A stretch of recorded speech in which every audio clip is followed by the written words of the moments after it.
The offer in the shadows. She scrubbed floors for a living. He owned the building.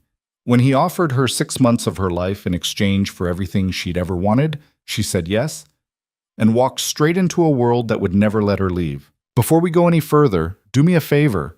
Hit that like button and drop the name of the city you're watching from in the comments. I want to see how far this story travels tonight. Stay with me until the very end, because what starts in a rain-soaked kitchen in the first 5 minutes becomes something you won't see coming. Trust me, you'll want to be there when it happens. The rain had been coming down for 6 hours straight, and Lena Cross could hear every drop of it through the cracked vent above the industrial sink. The Meridian Hotel kitchen was empty except for her.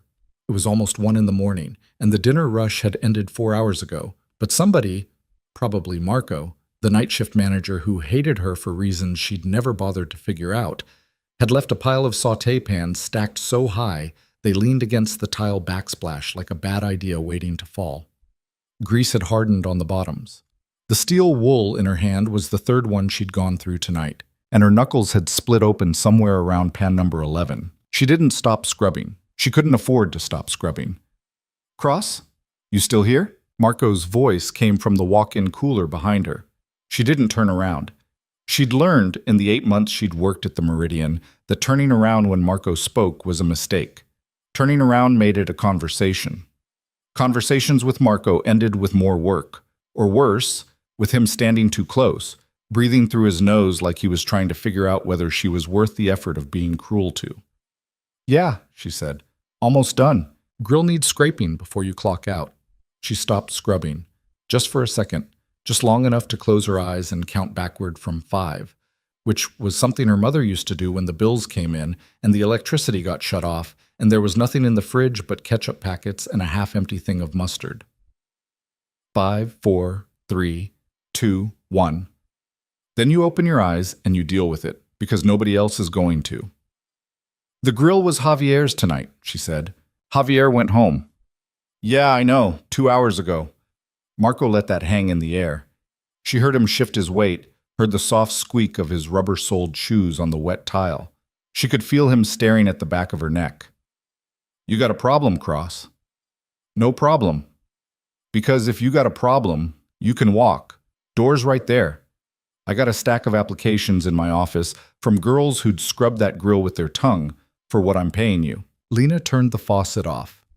The silence that rushed in behind it was so complete she could hear the rain hitting the dumpsters in the alley, could hear her own breathing, could hear the old refrigeration unit clicking on and off like it was thinking about dying. "I'll do the grill," she said. "That's what I thought." She waited until she heard the walk-in door swing shut, waited until his footsteps disappeared down the hall toward the office, and then she let her forehead rest against the cold steel of the sink. Just for a moment, just long enough to remember how to breathe. She was 24 years old. She had $11.43 in her checking account. She had rent due in 6 days, $475 for a room above a laundromat in a neighborhood where the sirens never really stopped. She had a hospital bill for her mother's final 3 weeks that she'd been making $30 payments on for almost 2 years, and the balance somehow kept going up instead of down because of something a man on the phone had called compounding interest, which she understood the way a person drowning understands water. She had a father she hadn't spoken to since she was 9. She had no siblings. She had a cat named Biscuit, who was probably, at this exact moment, sitting in her apartment window waiting for her to come home and feed him the generic dry food she bought in 10-pound bags from the dollar store. She had this job. She had the rain. She had a grill to scrape. She pushed off the sink.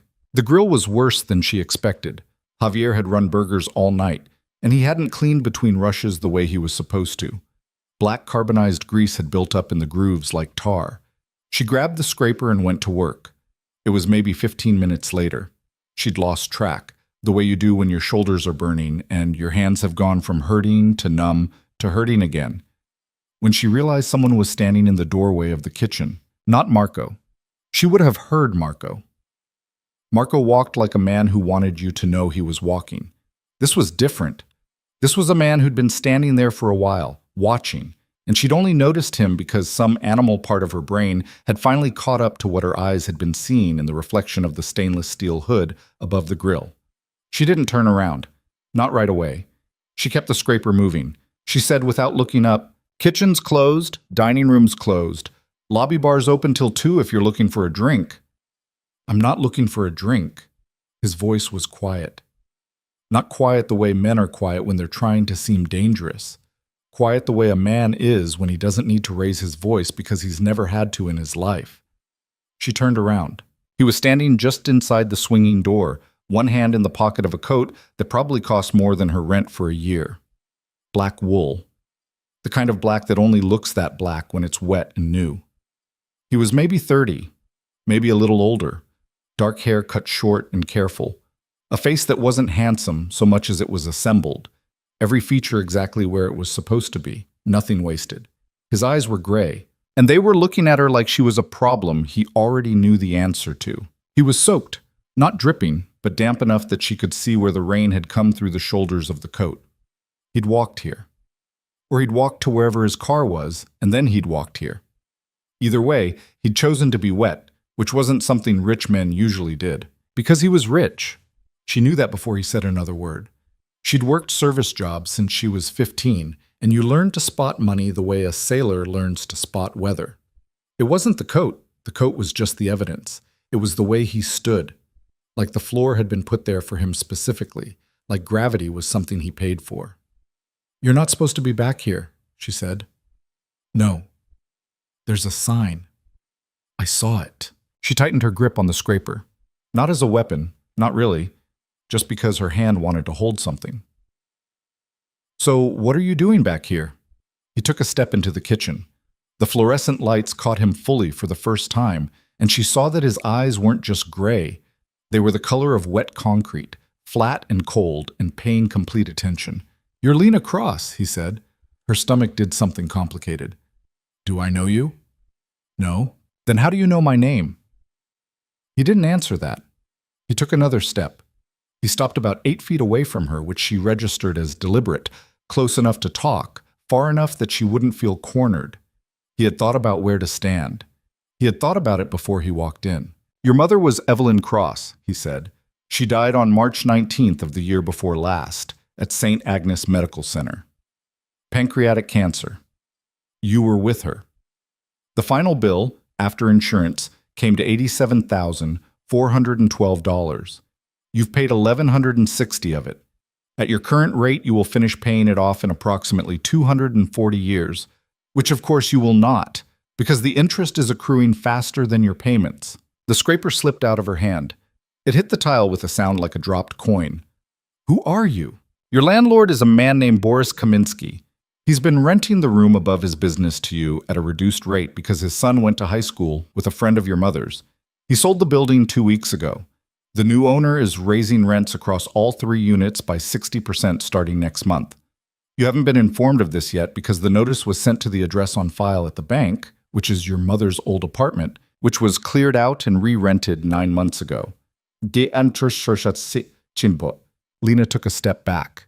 Her hip hit the edge of the grill. She didn't feel it. "You have a cat," he said. "Biscuit. Orange tabby. 14 pounds, which is overweight for his build.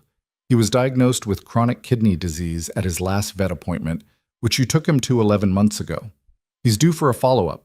You haven't scheduled one because the follow-up would cost more than you can pay, and if they told you he needed prescription food or medication, you wouldn't be able to afford that either, and you would have to make a decision you're not ready to make." He said all of this the way another man might read a weather report. Nothing performative, no pleasure in it, just information. "Stop," she said. He stopped. The rain was loud in the vent above them. Somewhere far away in the hotel, a vacuum cleaner was running.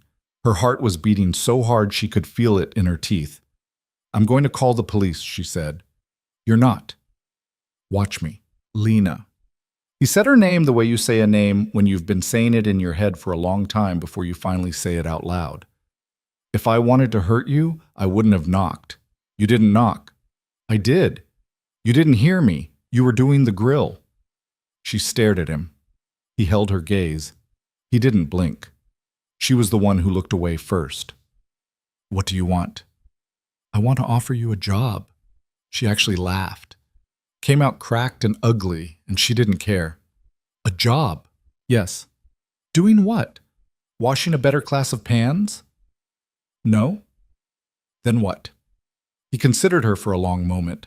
She had the strange feeling that he was deciding something, even though she was sure he'd decided it before he walked through the door. Men like him didn't improvise. Men like him wrote the script and then pretended to read from it. My name is Adrian Vale, he said. I need a woman to appear at my side in public for the next 6 months. Events, dinners, travel. You would be introduced as my companion. You would not be required to perform any sexual acts. You would not be required to lie about who you are, only to not volunteer information I don't ask you to volunteer. You would live in my home. You would be clothed, fed, trained in the specific etiquette of the rooms you'll be entering. You would be paid. She waited.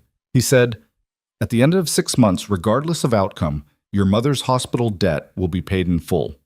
Your cat's medical care will be covered for the remainder of his life. You will receive, in a separate account in your name, the sum of $1,200,000. Your rent will be covered for the duration of our arrangement. You will owe me nothing when the 6 months are over. You may walk away. Most people do. The refrigeration unit clicked on. The fluorescent light above the prep station flickered once and steadied. Most people? She said. This isn't the first time I've done this. How many times? 3? Why? Why do I do it, or why you? Both. I have reasons I'm not going to share with a stranger. As for why you, I'll answer that when you're not a stranger, if you'd like. Or I won't, that's up to you. She was aware, suddenly, of how she must look to him. Hair pulled back in a rubber band because she'd lost the hair tie 3 shifts ago. A grease stain on her left cheek she hadn't noticed. Her mother's old sneakers, the soles coming loose at the toe. Her apron was an inch too long and the strings had been retied so many times the knot was a lump. I'm a dishwasher, she said. I know. I have a community college degree I didn't finish. I'm on my feet 12 hours a day. I smell like other people's food. My hands look like this.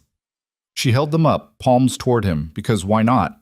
The split knuckles, the red water-swollen fingertips, the burn scar on the inside of her right wrist from the dish machine when she was new and reached in before it had finished its cycle. You want me to stand next to you at dinners? Yes. With what people? People who have never had to look at hands like yours. She laughed again. This time it wasn't cracked. It was sharp. So I'm what? The joke? You walk in with the dishwasher, see how they react? No. Then what? You're the fact. They don't get to know what you are. I don't tell them. You don't tell them. They make assumptions. I let them. The point isn't to trick them.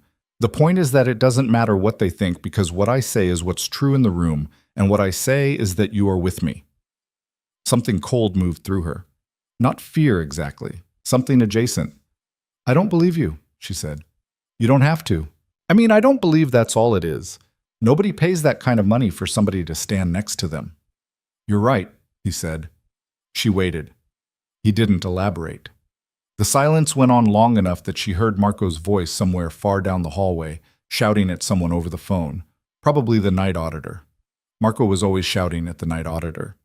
I could be a terrible person, Lena said. You don't know me. I know you, Lena. No, you don't. You know my mother's hospital bill. Those are not the same thing. He tilted his head just a fraction. The first real expression she'd seen on his face. It might have been the start of a smile. It might not have been. All right, he said. Test me. What? Ask me something I shouldn't know. She stared at him. She wanted to say, get out. She wanted to pick up the scraper and throw it at his head. She wanted to call the police. She wanted to go home to Biscuit and eat the last cup of instant ramen and sleep for 14 hours and wake up and pretend this had never happened. Instead, she said, what's the name of the first dog I ever had? You never had a dog. Your mother was allergic. You had a goldfish named Captain when you were 7. It lived for 11 months. You buried it in a jewelry box in the yard behind the apartment you lived in on Halsted. The box belonged to your grandmother. You told your mother you'd lost it, and she believed you because you'd never lied to her about anything important before. Lena's knees almost went. She put her hand on the edge of the grill to steady herself.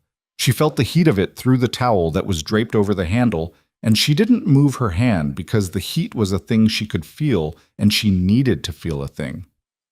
How? She said. He didn't answer. How do you know that? I spent a lot of money finding out. On me?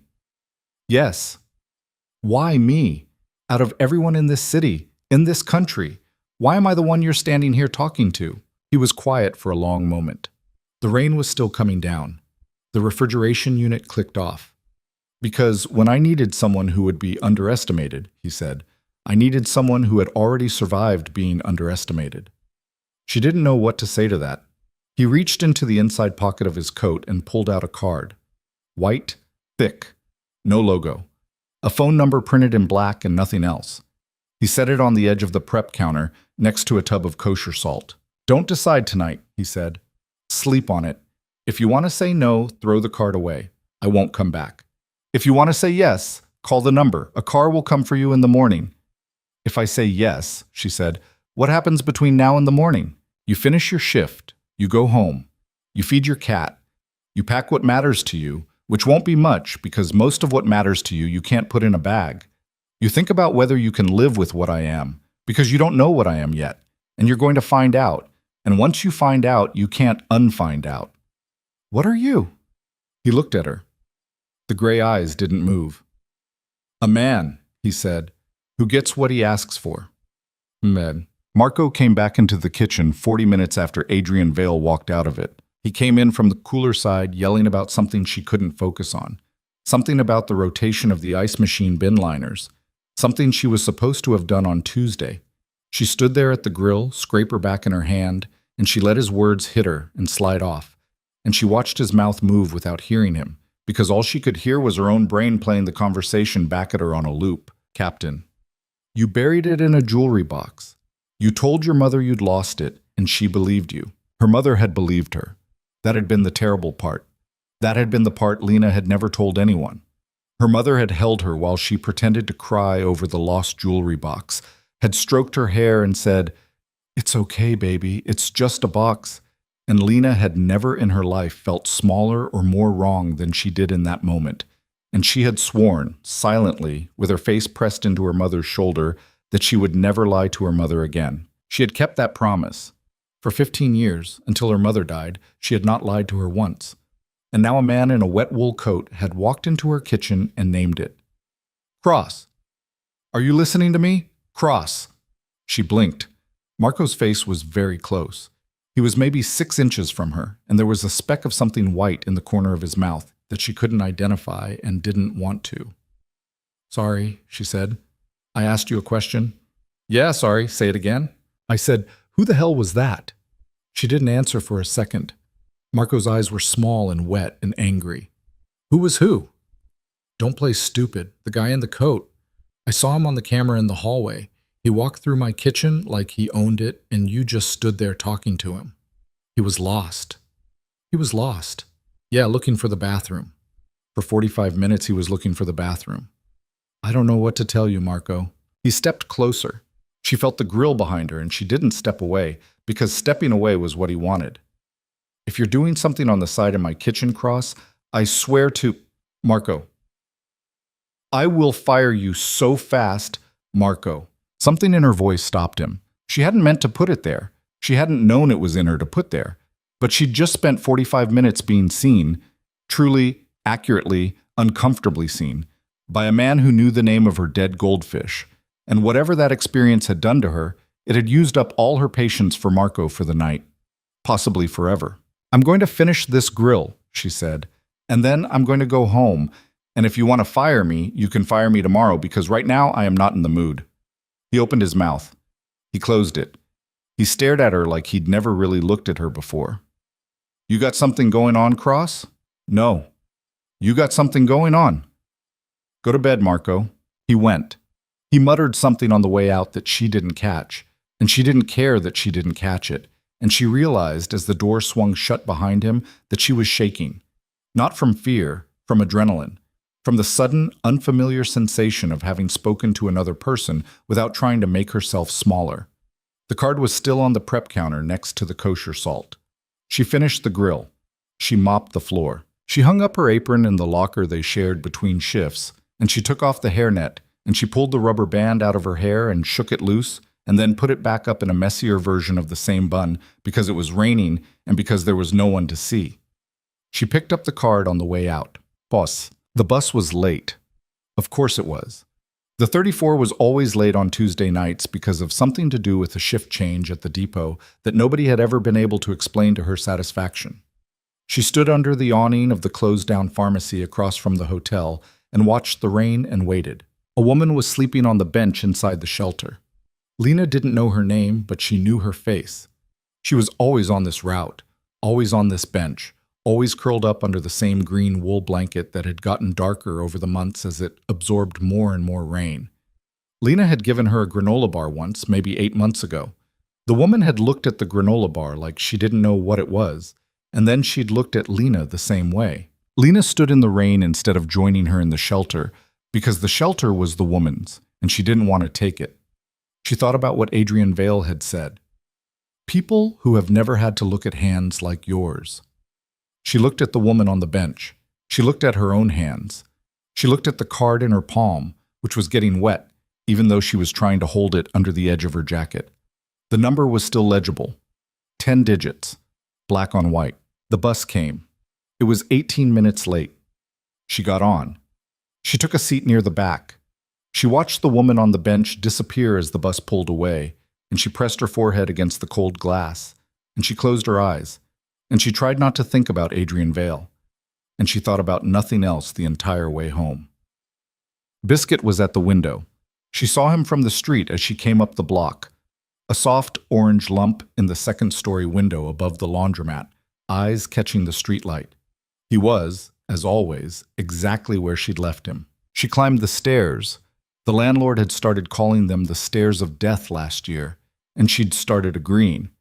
And she let herself into the apartment, and Biscuit came to her and did the thing where he wound around her ankles and meowed like he'd been starving for a week, which was a lie, because she'd fed him before her shift, and his bowl still had food in it. She sat down on the floor in the middle of the kitchen, which was also the living room, which was also the bedroom, because the apartment had one room and a bathroom that had a toilet but not a sink.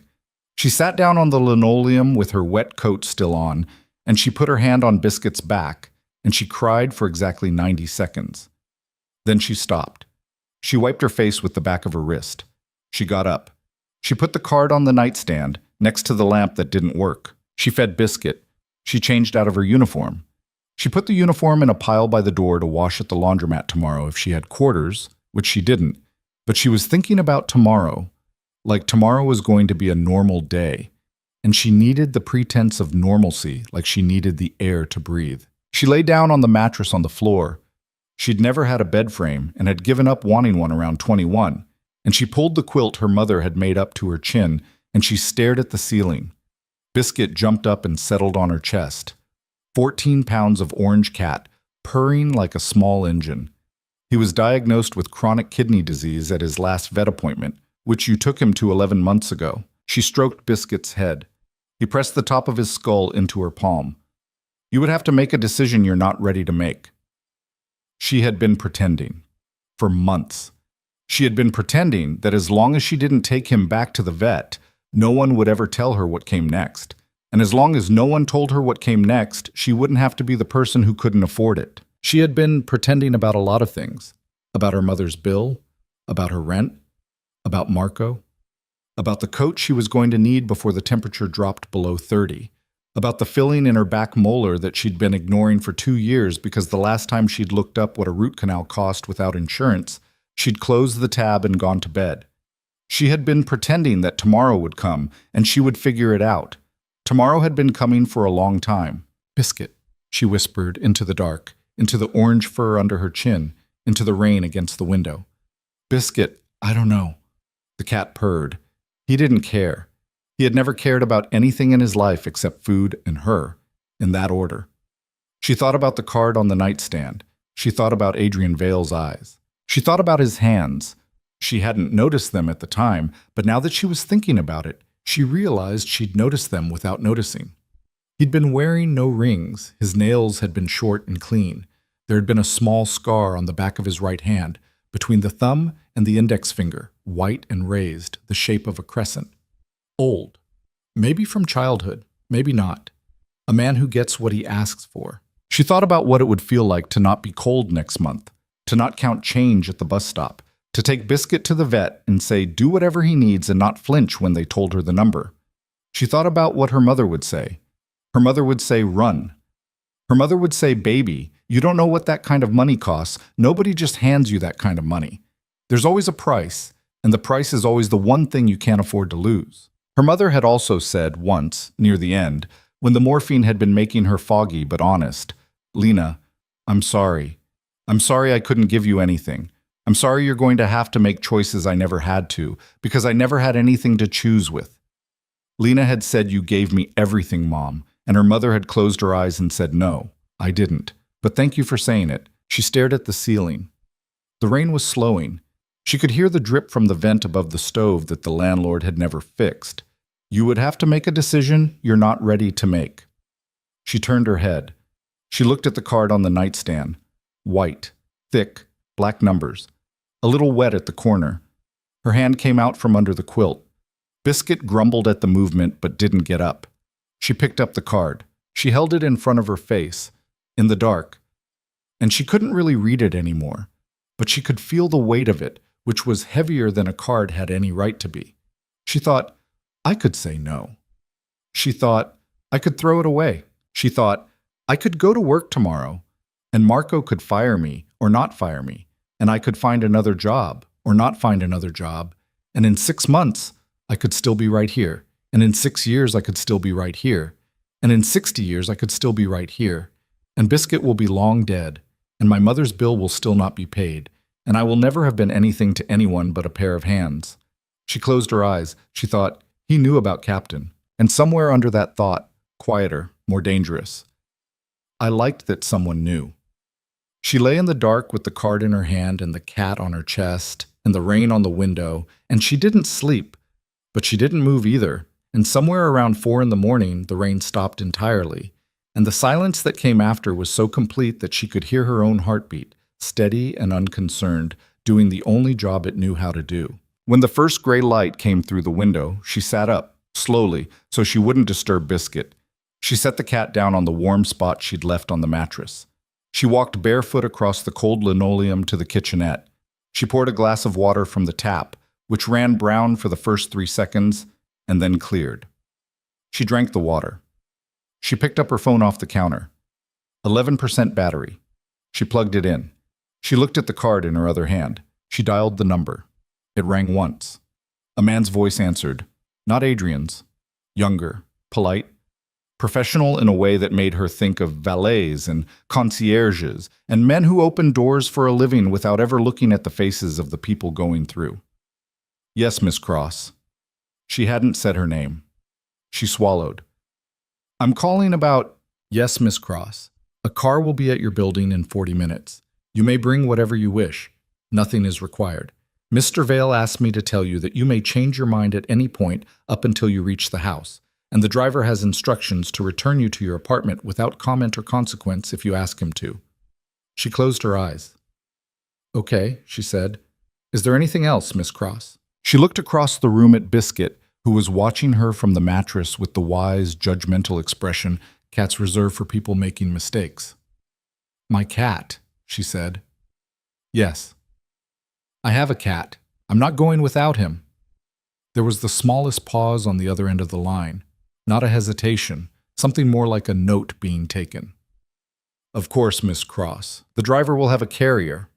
The line clicked. She stood in the middle of her one-room apartment in the gray early morning, barefoot on cold linoleum, holding a dead phone in one hand and a white card in the other, and she realized she was smiling, and she realized she didn't know why, and she realized she didn't have time to figure it out. She had 40 minutes. She started to pack. 40 minutes, it turned out, was not very long at all. Lena stood in the middle of her apartment with Biscuit's carrier open on the mattress and tried to decide what a person brought with them when they were leaving their entire life behind. Not leaving it, she kept correcting herself. 6 months. Pausing it. Walking away from it for 6 months with the option to walk back. But her hands didn't believe her hands. Her hands were moving like this was final. She took the photograph of her mother off the windowsill. The one from the picnic at Lincoln Park, before the diagnosis, when her mother's hair had still been black, and she'd still been laughing with her whole face. She wrapped it in one of the 2 clean t-shirts she owned and put it in the bottom of the canvas duffel bag she'd bought at a thrift store when she was 19 and still telling herself she was going to travel someday. She took her mother's quilt off the mattress.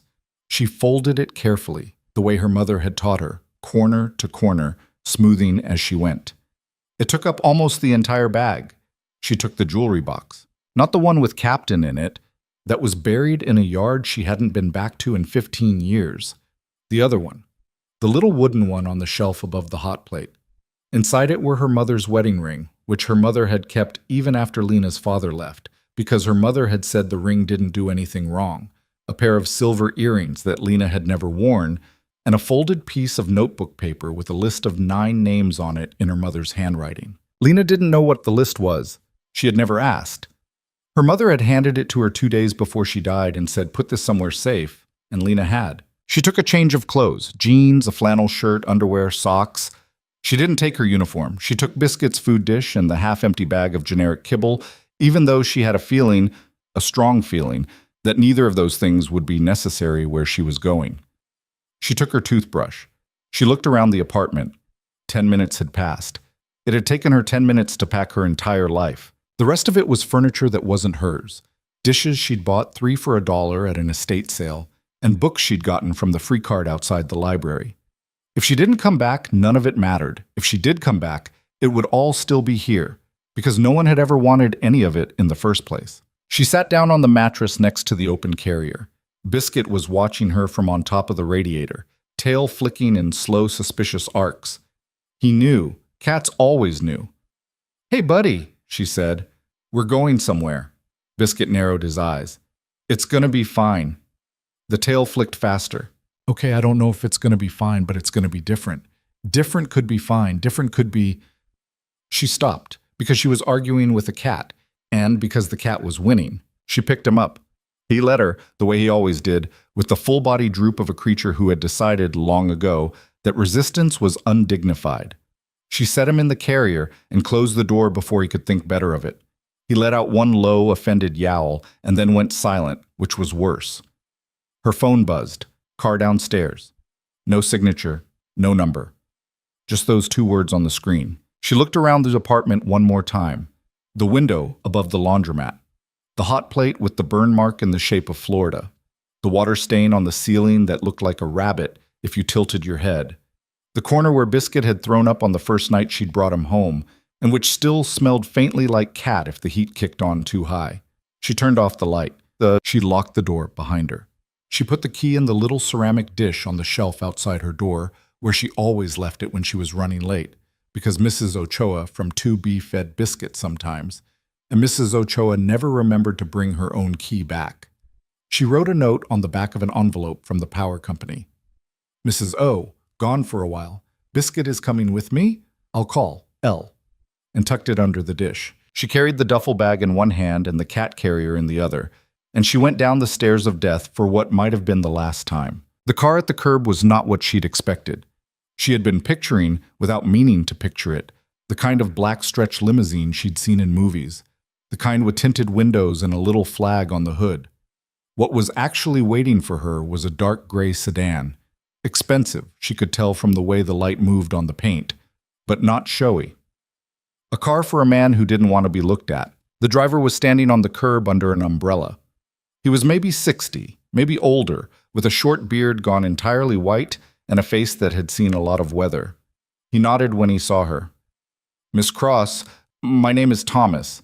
May I take your bag?" "I've got it." "Of course." He held the umbrella over her while she settled Biscuit's carrier in the back seat. The interior of the car smelled like cedar and something faintly warm, like an old library. There was a blanket folded on the seat next to where she sat down. There was a travel mug of coffee in the cup holder. Black. Still steaming. "Mr. Vale wasn't sure how you took it," Thomas said. "There's sugar and cream in the center console if you'd like." "I take it black." "Very good." She picked up the mug. The warmth of it hit her palms, and she hadn't realized until that second how cold her hands had been, how cold they had been for days, maybe for weeks. She didn't drink. She just held it. Thomas closed her door. He walked around to the driver's side. He pulled away from the curb so smoothly that Biscuit, in his carrier, didn't make a sound. She watched her building get smaller in the side mirror. "How far is it?" she asked. "About 40 minutes, miss." "Is he going to be there?" "Yes, miss." "What's he like?" Thomas's eyes moved to the rearview mirror. They met hers. They were kind eyes, she realized, not soft. Nothing about Thomas was soft, but kind, in the way of men who had made peace with a lot of things. "Mr. Vale is particular," he said. "He is also consistent. You may find the first difficult. You will find the second a gift in time." That wasn't really an answer. "No, miss, it wasn't." She almost laughed. She sipped the coffee instead. It was very good, which didn't surprise her. The city went by outside the window. Gray morning, wet streets, the last of the night shift workers walking home with their collars up, a man sleeping in the doorway of a shuttered bodega, a woman pushing a grocery cart full of cans down the middle of the sidewalk. Lena watched them the way a person watches a country they are leaving. She had been all of them. Some nights she had been all three in the same shift. They crossed the river and the buildings changed. They got taller, then shorter again, then set back from the street behind iron gates and long driveways and trees that had been planted 40 years ago by people who'd paid to know what a tree would look like in 40 years. The houses out here didn't have numbers on them. They had names on little brass plaques. She couldn't read most of them from the road, but she saw one as they passed, the Laurels, and she thought, who names a house? And then she thought, I guess people who own houses this big name them, because you can't just call it the house when you have more than one. Thomas slowed. He turned onto a gravel drive between two stone pillars. There was no name on the pillars. There was no plaque. There was only a small, discreet camera mounted on the left pillar, and as they passed it, the camera moved, tracking them. The gravel drive wound through trees for what she estimated was half a mile. Then the trees opened, and she saw the house. It was not what she had pictured. She had been picturing something Gatsby, something white and columned and obvious. What she saw instead was long and low and made of a dark gray stone that looked like it had been pulled out of a mountain nearby. The roof was slate. The windows were tall and narrow and deep set. It looked less like a house and more like a thing the land had decided to grow. It was beautiful, but it wasn't friendly. It wasn't trying to be. The main entrance is through the courtyard, Thomas said, and pulled around to the side. Adrian Vale was standing on the stone steps when the car stopped. He was dressed differently than he had been the night before. No coat, a dark sweater, soft-looking, over a collared shirt, trousers, boots. He looked younger in daylight. He looked like a man who might, in another life, have been a graduate student or a violinist or a person who ran a vineyard. His hair was still damp. He'd been awake long enough to have showered, but not long enough for his hair to dry. He had a coffee mug in his hand, and as Thomas opened the car door for her, he drank from it once, unhurried, and watched her over the rim. Lena got out. Her legs were not entirely steady. She had been sitting in a warm car for 40 minutes without eating, and the adrenaline that had carried her down the stairs of her building was starting to ebb, and she was suddenly aware that she had not slept, that her hair was barely combed, that she was wearing her thrift store coat and her mother's old sneakers in front of a house with a camera on the pillar. "You came," Adrian said. "I came." "Thomas, the bag." "I've got it," Lena said. "Let him." Thomas had already taken the duffel out of the trunk. He was waiting. "It's just one bag," Lena said. "I can carry a bag." Adrian looked at her for a beat, then he set down his coffee on the stone wall next to him. "Okay," he said. He came down the steps. Before she understood what was happening, he had taken Biscuit's carrier out of her hand. Not roughly. He had just taken it, the way you might take a grocery bag from a friend whose hands were full, and he was already turning back toward the house with it. "What are you doing?" "Carrying the cat." "You don't have to." "I know." He was walking up the steps. Biscuit, inside the carrier, was making a noise Lena had never heard him make before. A kind of low chirrup that she was pretty sure, in cat, meant this man has taken me and I am evaluating him. She followed because she didn't know what else to do. Thomas followed with the bag. The front door opened without Adrian touching it. A woman was there, maybe 50, maybe 60, with silver hair pulled back in a tight knot and a face that did not change when she saw Lena, which Lena took somehow as a kindness. Miss Cross, welcome, the woman said. I'm Margaret. I run the house. Anything you need, you ask me. Hi. The cat will need a litter box, food, a bed, and a vet appointment scheduled for this week. Is there anything else? He's on kidney. Prescription food.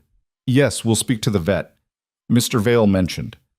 Lena looked at Adrian. He was setting the carrier down in the hallway. He opened the door. Biscuit stepped out slowly and stood blinking in the light off the marble floor. The cat looked at the floor. He looked at Adrian. He looked at Lena. Then, with the utter confidence of a creature who had never once doubted his right to any piece of furniture in any house, Biscuit walked across the marble, past Adrian's legs, and into what turned out to be a sitting room, where he hopped onto a gray velvet armchair and began to wash his face. Well, Margaret said, he's decided. Adrian, without turning around, said, that chair was 200 years old. Was? Lena said. Was. It's his now. She didn't know if he was joking. His face hadn't moved. She looked at the chair. 200 years. Biscuit was, by her math, somewhere between 12 and 14, and he weighed 14 pounds, and he shed like it was a full-time job. She opened her mouth to apologize. She closed it. Okay, she said. Adrian looked at her then, the gray eyes, the same attention as last night, but with something new at the edges of it, something that might have been amusement or might have been nothing. Come eat, he said. She hadn't realized until that moment how hungry she was. The kitchen of the house was nothing like the kitchen at the Meridian. It had a long wooden table that had been a tree once, she could tell, and the tree had lived for a long time. There were copper pots hanging on a rack above the stove. There was a tall window over the sink that looked out onto a stretch of wet grass sloping down toward a line of dark trees. There was a second woman at the stove, younger, in an apron, who looked up when Lena walked in and gave her a tiny professional smile. This is Inez, Margaret said. She cooks. Hi, Inez. Miss Cross, Inez said. She went back to whatever she was doing, which was something with eggs. Sit, Adrian said. Lena sat. The wooden chair creaked under her. She put her hands in her lap and looked at them and realized that her knuckles were still split and that she hadn't thought when she'd been packing to bring the tube of hand cream she had been hoarding for 3 months because it was the good kind. Adrian sat across from her. Not at the head of the table. Across. He pushed the sugar bowl toward her without looking, because the coffee that had appeared in front of her was not the same coffee she'd had in the car, and this one had no cream in it. I don't want sugar, she said. All right. I just drink it black. That's fine. I wasn't complaining. I didn't think you were. Inez set a plate in front of her. Eggs. Something with tomatoes. A piece of bread that had been grilled with olive oil and something green. The smell of it almost undid her. She had forgotten what hot food smelled like that wasn't made in a hotel kitchen. Not just the food, the quiet around it. The absence of Marco's voice, the absence of fluorescent light. She picked up the fork. Her hand was shaking again. She set the fork down. Eat, Adrian said quietly. I'm going to. Eat slowly. I'm going to. She picked up the fork again. She ate. She didn't speak for a while. He didn't either. Inez moved around the kitchen at the edges of Lena's vision, doing small, precise things with a knife and a bowl. Margaret had disappeared somewhere. Lena had not heard her leave, but she was gone. Biscuit was presumably still on the 200-year-old chair. When Lena had eaten most of the plate, she set the fork down. She looked up. Adrian was watching her the way he had watched her last night, not staring, not rude, paying attention. She had the sense that he paid attention to everything in the same way, and that this was the reason other people found him frightening. Okay, she said. Ground rules. All right. I need to know what you want from me. I told you what I want from you. You told me a version of it. He tilted his head. A concession. I want you with me, he said, publicly, in specific rooms for the next 6 months. At the end of those 6 months, if you wish to leave, you leave, and I owe you nothing. If you wish to stay, in any capacity, we talk about it then. But you will not be asked to stay. You will not be encouraged to stay. The exit is built into the deal. It's the part that makes it a deal instead of a trap. What specific rooms? Dinners, receptions, 2 weddings, a funeral potentially, 3 weekend events at other houses, 1 trip out of the country, probably Italy, possibly France, I don't know yet. Italy? Yes. I don't have a passport. You will by Thursday. She looked at him. Thursday? She said. Yes. That's 4 days. It is. How does somebody get a passport in 4 days? Money. He said it without bragging. He said it the way a mechanic says wrench. It was the tool you used for that problem. She let out a breath she hadn't known she was holding. What do I wear to these things? Whatever you're given. You'll be working with a woman named Celeste starting tomorrow. She'll dress you. You will not like her. She's not paid to be liked. She's paid to make sure that when you walk into a room, no one in the room has grounds to dismiss you based on what you're wearing. That is the only thing she's for. What about how I talk, how I eat, how I hold a glass? You don't need to worry about any of that. I don't know which fork to use. Neither does anyone you'll be sitting next to. They pretend they do. They were taught to pretend. That's all it is. You sound like you don't like them. I don't. Then why do you spend time with them? Adrian picked up his coffee. He drank from it. He set it down. The scar on the back of his hand caught the light. Because I have work to do, he said, and the work is in the rooms they're in. She waited. She thought he might say more. He didn't. Okay, she said. What do I call you? Adrian. In public. Adrian.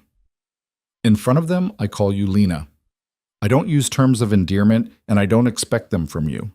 We are, for the purposes of the world we'll be in, 2 adults who have chosen to be in each other's company. That is sufficient.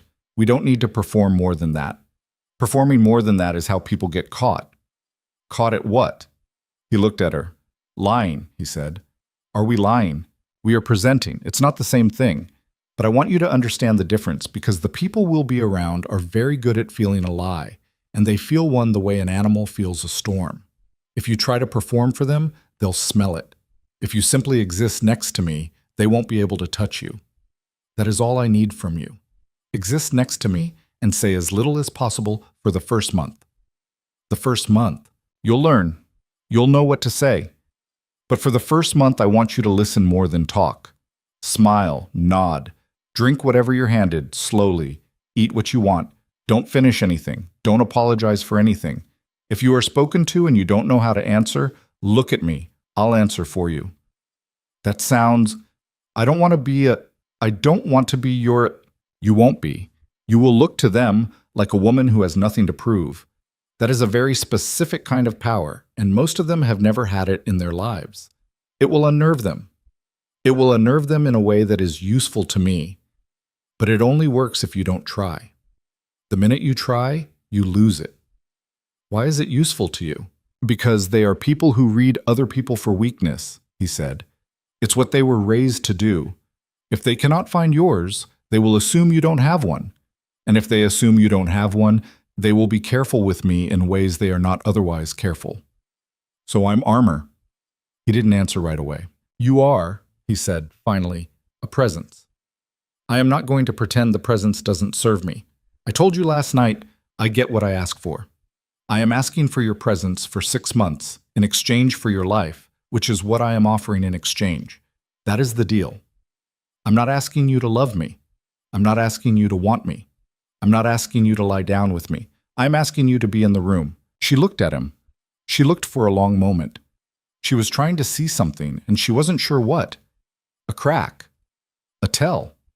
Some indication that this was going to turn, the way every good thing that had ever been handed to her had eventually turned. She didn't find it. But the absence of it wasn't comforting because she didn't believe she was good enough at looking. What's the catch? She said. There are several. Tell me them. He set his cup down. 1, he said, you will meet people who are dangerous. I will not be able to tell you which ones because the ones I can identify easily are not the ones I worry about. You will need to trust me to stand between you and them. You will need to do what I tell you in those rooms without negotiating it in the moment. Later, in private, you can ask me anything. In the moment, you do what I tell you. Okay? 2, You will not have your phone on you at public events. You will have a different phone, one I give you, which I will also be able to see. This is not because I want to read your messages. It's because the kind of people will be around use phones to tell them things about strangers, and I am not going to hand them a map of you. Okay? 3. You may not tell anyone. Not anyone. Not your closest friend. Not a priest. Not a therapist. Not a diary. What I am about to become to you, and what I already am to the world. Inside the house, between us, you can ask anything. Outside the house, you are the woman I am seen with, and that is all. If you break this, I don't punish you. I simply end the arrangement. You keep what I've paid through that point. You keep the debt clearance. You go home. But we are done. Okay. 4. He paused. 4 is the hardest, he said. 4 is that I am not a good man by most definitions most people would use. I don't say that to be dramatic. I say that so you are not surprised later.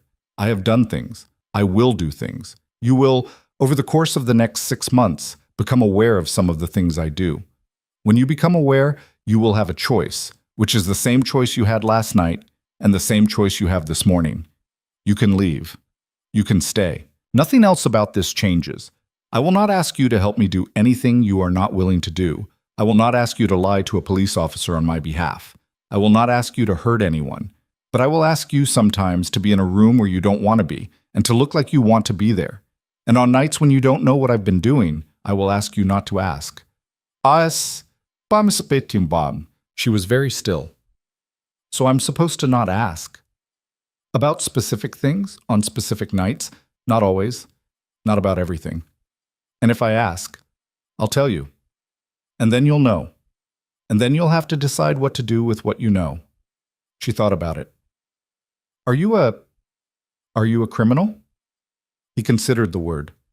He considered it the way a man considers a piece of fruit, deciding whether it's ripe. In the legal sense of the word, he said, most of what I do is not illegal. Some of it is. Which some of it? I'm not going to answer that at 9 in the morning at this table to a woman I brought into my house 11 hours after meeting her. Fair. I'm being more honest with you than I was with the first 3. Why? He didn't answer right away. Because you asked, he said, and because I don't want to find out 6 weeks from now that I've been lying to you by omission and that you've noticed. That would go badly. For both of us. She took a breath. She let it out. I want to see Biscuit, she said. Okay. I want to see where I'm going to sleep. Okay. I want a day. Before all of this, the woman, the passport, the dress. I want a day in this house just to sit. You have a day. Just one day. You have as many as you need up to a week. We don't need to be anywhere until the 21st. What's the 21st? A dinner. Whose dinner? A man named Whitmore. We'll talk about him later. She nodded. She looked at her hands. She looked at the nearly empty plate. She looked at the window, where the grass was gray-green and the trees at the bottom of the lawn were bending in a wind she couldn't hear through the glass. Adrian. It was the first time she'd said his name. She hadn't planned to. It came out quieter than she'd meant. He looked up. Yes. The woman before me. The third one. Yes. Is she all right? A flicker at the back of his eyes. Something she couldn't read. Not pain, not anger. Something older. Something that had already been put away a long time ago. She is, he said. She lives in Portland. She runs a bookstore. She's married. She had a daughter last spring. Does she ever talk to you? No. Does she hate you?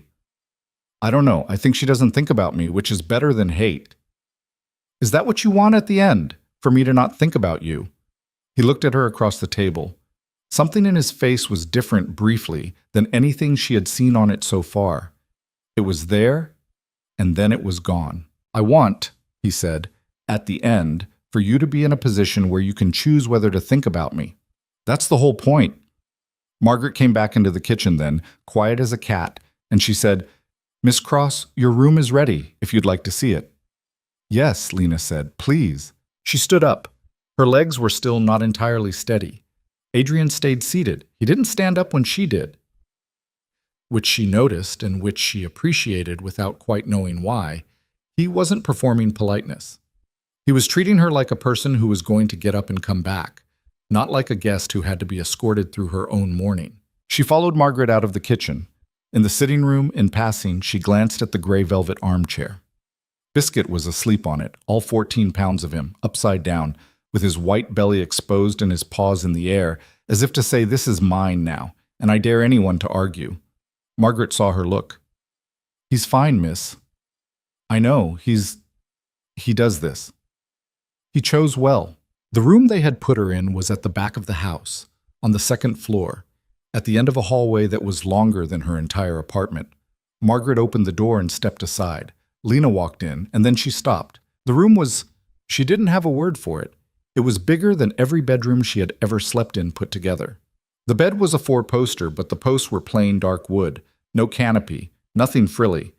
The sheets had been turned down. A small dark blue armchair sat by the window.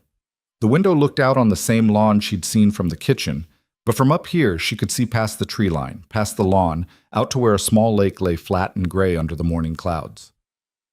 A lake. He had a lake. There was a door off to the left that she assumed led to a bathroom. There was a fire laid but not lit in a small fireplace across from the bed. There was a little writing desk by the window with nothing on it except a notebook, plain black, unopened, and a pen. On the bed was her duffel bag. It had been placed there carefully, not dropped. Her coat was hanging on the back of the door, which someone, Thomas, she assumed, must have done while she was eating. Everything in the room smelled faintly of lavender and cedar. Not heavy, just enough that the air was doing something. "The bathroom is through that door," Margaret said. "Your towels are the gray ones. There's a robe on the back of the door. If you need anything at all, you pick up the phone next to the bed and dial 1. Dial 2 for the kitchen, 3 for the garage. 4 is Mr. Vale, but he's asked me to tell you not to worry about disturbing him. He means it." "Okay." "The vet will come on Wednesday to see your cat. Inez will be making a tray for you at noon if you'd like to sleep between now and then. She said to say that you look tired." Lena's eyes stung. "Thank you, Margaret." "Of course, miss. Can you call me Lena?" Margaret considered this. Her face didn't change exactly, but something in it softened by about half a degree. "I can call you Lena when it's you and me in a room," she said. "In front of others, including Inez, including Thomas, I'll call you Miss Cross. That's how I run the house. It keeps things clean for everyone." "Okay. Get some rest, Lena." The door closed softly behind her. Lena stood in the middle of the room for a long moment. She didn't know what to do with her hands. She didn't know what to do with her body. She felt suddenly like a woman who had walked onto a stage in the middle of a play and did not know her lines. She walked slowly to the window. She put her palm flat against the glass. It was cold. Outside, the wind was moving in the tops of the trees. She could see a bird, a crow, maybe, lifting off a branch and falling across the sky. She thought, "I am in a house that has a lake." She thought, "My cat is asleep on a 200-year-old chair." She thought, 12 hours ago I was scrubbing a grill." She thought, "And this was the one that sat on her chest. He told me he isn't a good man." She turned away from the window. She walked to the bed. She sat down on the edge of it, and the mattress was so soft under her that she had the absurd, humiliating urge to cry. She didn't. She breathed through it. She took off her mother's old sneakers. She set them carefully side by side at the foot of the bed. She lay down on top of the covers, still in her jeans, still in her flannel shirt. She pulled one corner of the heavy, clean-smelling blanket over her legs. She thought she wouldn't sleep. She thought she would lie there and stare at the ceiling and wait for noon, for whatever came next, for the next instruction, the next introduction, the next impossible new room. She was asleep in 90 seconds. She woke up almost 4 hours later, and for the first blurred second she didn't know where she was. The light in the room had changed. The clouds had broken a little, and there was a long pale stripe of sun lying across the foot of the bed, across her feet, across the blanket she'd pulled over herself in her sleep. Someone had lit the fire in the fireplace. Someone had set a small tray on the writing desk, a bowl with a lid on it, a glass of water, a piece of fruit, a cloth napkin. Someone had done all of this without waking her, which meant someone had been in the room with her while she slept, and this should have frightened her, but somehow it didn't. She sat up slowly. She rubbed her face. Biscuit was on the bed. He was on the blanket, across her ankles, a warm orange weight, kneading the fabric with his claws in a way he had not done since he was a kitten. He looked up at her when she stirred. He yawned. He put his head back down. Someone had brought him up too. Lena put her hand on his back. She could feel his ribs under the fur. She could feel his purr. "Okay, buddy," she said very quietly. "Okay." She stayed there like that for a long time. The fire crackled in the grate. The sun moved across the floor. Down on the lawn, a long way off, she could see a figure walking along the tree line. Too far to see clearly, but she knew it was Adrian by the shape of his shoulders, by the way he walked like the ground had been put there for him. He was alone. He had his hands in his pockets. He stopped once and looked out toward the lake and stood there for a minute without moving. Then he kept walking. Lena watched him until he disappeared into the trees. She didn't know what she was watching. She didn't know what kind of man walked in his own woods in the middle of a Tuesday morning with his hands in his pockets, or what he was thinking about, or whether out there under those trees he was a different man than the one she had just had breakfast with. She didn't know if she'd ever find out. She didn't know. And this was the thing that unsettled her most. Why she had the clear, small, unwelcome feeling that she wanted to. She got up. She went to the desk. She lifted the lid off the bowl. It was soup, something with chicken and something green and a slice of lemon floating on top. It was still warm. She sat in the small armchair by the window and she ate, slowly, with Biscuit on the carpet at her feet, and she looked out at the lawn where a man she did not know was walking through his own trees, and she understood, for the first time clearly, what she had agreed to. She had not agreed to be his companion. Not really. She had agreed to be a witness. For 6 months, she was going to watch a man up close who did not let people watch him. For 6 months, she was going to know things nobody was supposed to know. For 6 months, she was going to sit across from him at tables like this one and learn slowly, day by day, what kind of creature he actually was. And then she was going to have to decide whether she could walk away from that, with all that money and all that knowledge in her head, and go back to a one-room apartment above a laundromat and pretend she had never seen the inside of this house. She set the spoon down. Biscuit looked up at her. "I don't know, buddy," she said. The cat blinked at her, slow, like he was saving his opinion for later. Outside, the wind moved through the trees. Somewhere in the house, a door closed, soft and far away, and Lena heard footsteps on a staircase she couldn't see, and she knew, without knowing how she knew, that Adrian had come back inside. She sat very still in the armchair with her hands around the warm bowl, and she listened. The footsteps paused on the landing. They did not come toward her hallway. They went the other way, down some other corridor, into some other part of the house she hadn't seen yet and might never see. A second door closed. Then the house was quiet again. She let out a breath. She hadn't known she was holding one. She finished the soup. She set the bowl back on the tray.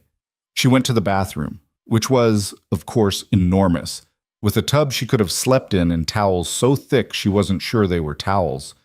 And she washed her face with hot water for the first time and she couldn't remember how long. She looked at herself in the mirror. Her hair was a disaster. Her eyes were tired. There was a small red line on her cheek from the pillow. She looked, she thought, like a woman who had not yet decided what to do with her face. She went back to the bedroom. She sat on the edge of the bed. She opened the black notebook on the desk because she was curious whether it was a notebook or a decoration, and she found that it was blank. Every page white, every page clean. The pen beside it was heavy and cold in her hand. She thought for a long moment. Then she wrote in small, careful letters on the first page. Day 1. I'm here. Biscuit is on a 200-year-old chair. He says no. She closed the notebook. She put the pen down. She looked out the window, at the lawn, at the trees, at the line of the lake beyond them, flat and gray and patient. Somewhere out there, out past the trees, past the gravel road, past the stone pillars with the camera on them, her old city was still going on without her. Marco was probably yelling at somebody. The 34 bus was probably running late. The woman on the bench at the shelter was probably still there, still under her green wool blanket. Lena pressed her palm against the glass. The glass was cold. She stayed there for a while. Celeste arrived on Tuesday morning at exactly 9 o'clock, and she hated Lena on sight. Lena had been told, the night before, that the fitting would happen in the East Sunroom, which was a room she had not yet been in. Margaret walked her there without comment. Down the long hallway past the library, past a closed door Lena assumed was Adrian's study, past a grand piano no one seemed to play, and into a bright glassed-in room at the corner of the house where the morning light came in from two sides at once and turned everything a pale, clean gold. There were 3 racks of clothing in the room. There was a mirror the size of a small car. There was a low padded platform in the middle of the floor that Lena recognized, vaguely, from department store dressing rooms she'd been afraid to walk into as a teenager. There was a woman standing next to the platform with her hands clasped in front of her, very still, watching Lena the way a surgeon watches a tumor on a scan. "Miss Cross," the woman said, "I'm Celeste. Please take off everything except your underwear." Lena stopped in the doorway. "Good morning," she said. "Good morning. Please take off everything except your underwear." Is there somewhere to change?" "No, I need to see you in daylight, not in the dressing room. Daylight is what matters.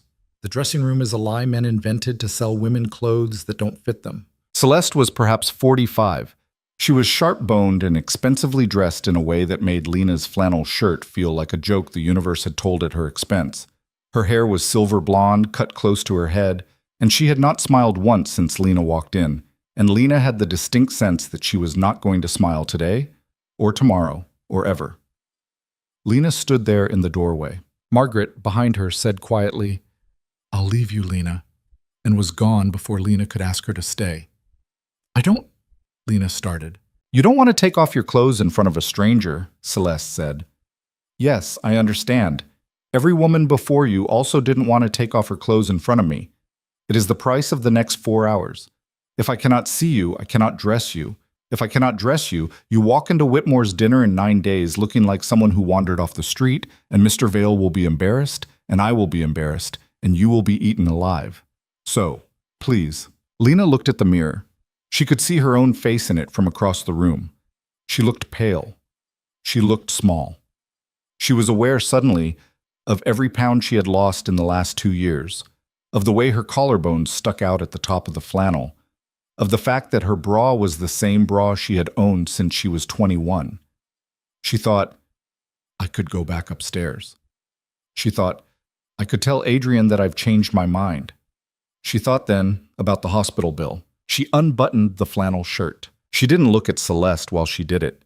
She looked at a point on the far wall, a little watercolor of a bird on a branch, and she kept her eyes there. She slid the shirt off her shoulders. She folded it, badly, but she folded it, and set it on a chair. She unbuttoned her jeans. She stepped out of them. She folded those too. She stood in her underwear on the pale wood floor, and she was cold, and she was not going to say she was cold, because saying she was cold would be giving Celeste a weakness to note. Celeste walked a slow circle around her. The woman did not touch her. She made small sounds at the back of her throat that Lena had never heard a person make before. She stopped once behind Lena's left shoulder and breathed out through her nose. She stopped once in front of Lena's hip and tilted her head. When she came back around to the front, she folded her arms across her chest and looked Lena in the face, directly, for the first time. "You're thin," she said, "because you have been hungry for a long time, not because you wanted to be. This is visible. It cannot be hidden. We will not try to hide it. Thinness from choice is one thing. Thinness from survival is another. Men like Whitmore know the difference, and they will use it. We are going to dress you, instead, like a woman who does not apologize for her bones." "Okay," Lena said, because she didn't know what else to say. "Your hair. What about it?" "It is the color it was born. This is good. We will not change it. We will cut it on Thursday. 3 inches. The length you have now is the length of a woman who forgets to get her hair cut. We want the length of a woman who has decided not to." "Okay." "Your hands are a problem." Lena looked down at her hands. The knuckles had scabbed but not healed. The burn scar on her wrist was, in this light, more visible than she had ever let herself see it before. "I can," she started. "You can nothing. Lotion will help. Gloves at night. In 10 days they will look better. They will never look like the hands of a woman who has not worked. And this is fine. This is, in fact, useful. The women in the rooms you are about to enter have hands like soft little animals that have never seen a dish. Yours will tell a different story. You will not hide them. You will not wear rings that draw the eye to them. but you will not hide them. Okay. Stop saying okay. Stop agreeing to everything. It is irritating. Sorry. Stop apologizing too. Sorry, Lena said again, and then closed her mouth, and Celeste made a small sound that was almost nearly a laugh. Better, Celeste said. There is a person under there. Good. I was worried for a minute.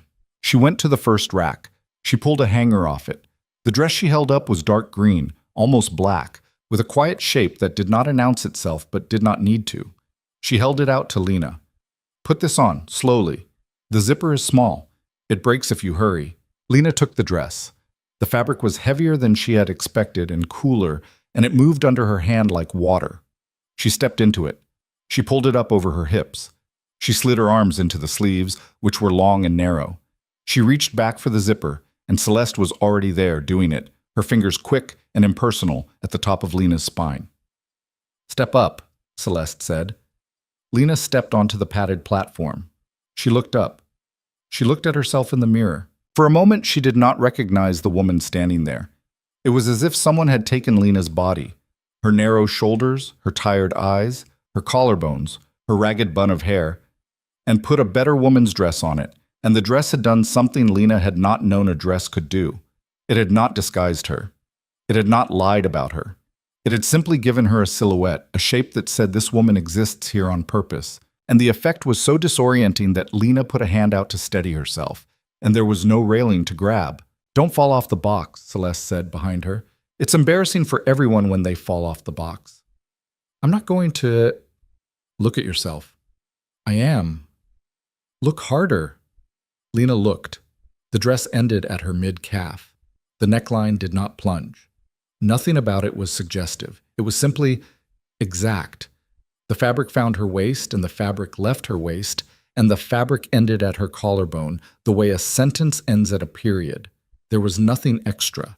There was nothing missing. This is the first of 8, Celeste said. You will wear each one once, in this order, to the first 8 events. After that, we will have learned enough about which ones work on which rooms. After that, it gets easier. For now, we trust the order. Whitmore first. Whitmore is a peacock. The green swallows his peacock. This is on purpose. Who is Whitmore? Ask Mr. Vale. I dress you. I do not educate you. That is for him. Okay? Stop saying okay. Celeste held up a hand. Lena swallowed the rest of the word. The morning went on like that for 3 hours. Dress after dress. A coat, then another coat. Shoes. More shoes. A pair of earrings that were so small they looked like nothing, and that Celeste swore, without smiling, cost more than a used car. Celeste did not touch her more than she had to, and when she had to, her hands were cool and precise. She did not ever ask Lena if she was comfortable. She asked instead whether Lena could lift her arms, whether the fabric bit at her waist, whether the shoes hurt at the little bone on the side of her foot. Questions like a mechanic's questions. Does it pull? Does it catch? Does it bind? By the end of the second hour, Lena had stopped flinching. By the end of the third, she had started answering without thinking. It was near the end when Lena was back in her jeans and her flannel and sitting on the low platform drinking a glass of water Celeste had, without a word, put in her hand, that Celeste finally paused. She was making a note on a small leather-bound pad. She did not look up. May I give you some advice? Celeste said. Yes, the women you are about to be around. They will look at you the way I looked at you when you walked through that door. You will feel it. It will feel unkind. It is not unkind. It is what women do to other women when the other woman is new. I did it to you. I did it on purpose. You survived it. Good. Lena waited. Most of them will decide you are not worth the energy. A few of them will decide you are. The few that decide you are, those are the ones you watch. Not the men. The men are loud. The men are easy. The men announce themselves. The women do not. The women will be your problem. Okay. Celeste looked up from the pad. When Mr. Vale tells you which women, believe him, she said. He sees them better than anyone. He was raised by one. And before Lena could ask anything else, Celeste snapped the pad shut, picked up her bag, and was gone down the hallway so quickly that when Margaret came to collect Lena 5 minutes later, The sunroom already smelled like it had been empty for an hour. That night at dinner, Adrian asked her how the fitting had gone, and Lena said, "She hates me." And Adrian said without looking up from his plate, "No, she doesn't. She was rude to you, which means she thinks you'll survive. When she's polite to a woman, it's because she's given up on her. That's not a very nice way to live." "No." "Who is Whitmore?" He set down his fork. He considered her. "Benjamin Whitmore," he said, "is a man who owns a great deal of land in this country, and a great deal more in 2 countries he has never visited. He makes most of his money from things that live in the ground and things that grow on top of it. He is 71. He has been married 4 times. He is currently married to a woman named Caroline who is 43 years younger than he is and whom he met when she was 26, which you can do the math on if you like." "That's gross." "Yes. And you? You do business with him." "I have done business with him. On Thursday the 21st, I'm going to eat his food, sit next to his wife, and tell him by the end of the evening that I am not going to do business with him anymore. He doesn't know this yet. I want you there because Caroline Whitmore is one of the women Celeste was warning you about, and I would like Caroline Whitmore to spend the evening thinking about you instead of about what I am telling her husband. So I'm bait." "You are a shield," Adrian said. "There's a difference." "Is there?" "Yes. Bait is something you're willing to lose. A shield is something you stand behind. I will be standing behind you all night, Lena, and anything she throws that would have hit me will hit the dress instead, and the dress, as you've seen, is very good." She looked at him across the table. The candles between them were burning low. Inez had cleared the plates 10 minutes ago. Biscuit was asleep on the windowsill behind Adrian's left shoulder, which was a new spot for Biscuit. Biscuit, in general, had taken to this house with the air of a man arriving, finally, at the hotel he deserved. "Why does she throw things?" Lena said. "Caroline?" "Yes, because she married a man for his money who is now dying faster than she expected him to, and she is going to outlive him by 30 years. And she has figured out, lately, that the money and the man were not separable, and that when he goes, some of it will go with him, and she is angry about this, and she is looking for something to take. She has been looking at what I have for 3 years. She thinks that if I were softer on her, I would give her a way in. At Whitmore's dinner, she will take one more look, and she will see that I am not softer on her because you will be sitting next to me, and then she will stop looking. Does she know me? No. Will she try to? Yes. What do I tell her? Nothing. Nothing at all? He smiled. The first real smile she had seen on his face since she had come into this house. It was a small smile, one-sided, tired. "When she asks where you're from," he said, "you say here and there. When she asks what you do, you say I'm with Adrian. When she asks how you met, you say it's a long story, and you sip your drink, and you let her ask the next question. And when the next question is an insult dressed as a question, and it will be, she is very skilled, she has been doing this since before you were born, you smile at her like you cannot quite hear her, and you look at me, and I will answer it for you. And if she follows up, she won't. Women like Caroline Whitmore know the sound of a door closing. She will try the door 3 times. By the 3rd time, she will have moved on. Okay?" He picked up his wine, he drank, he set it down. "Lena?" "Yes." "I want to ask you something." "Okay." "Your father." She went still. "What about him?" "I know he left when you were 9. I know you haven't spoken to him since. I don't need more than that, but I need to know whether he knows about me yet." "How would he?" "The car that picked you up was not a secret. The house is not a secret. The moment you walked into my kitchen, you became, to a certain class of person, visible. Some of them are people I do business with. Some of them are people who do not like me. In either case, people have already started asking about you. By the time we walk into Whitmore's house, they will have found everything there is to find, including your father. He's been gone for 15 years. Yes, he's never tried to find me." "I believe you. But the question isn't whether he's tried to find you. The question is whether in the next week somebody tries to find him and whether he will take their phone call." Lena looked at her plate. She hadn't thought about her father in, she didn't know how long. Months, maybe. More than a year. He was not a wound anymore. He was a closed door in a hallway she did not walk down.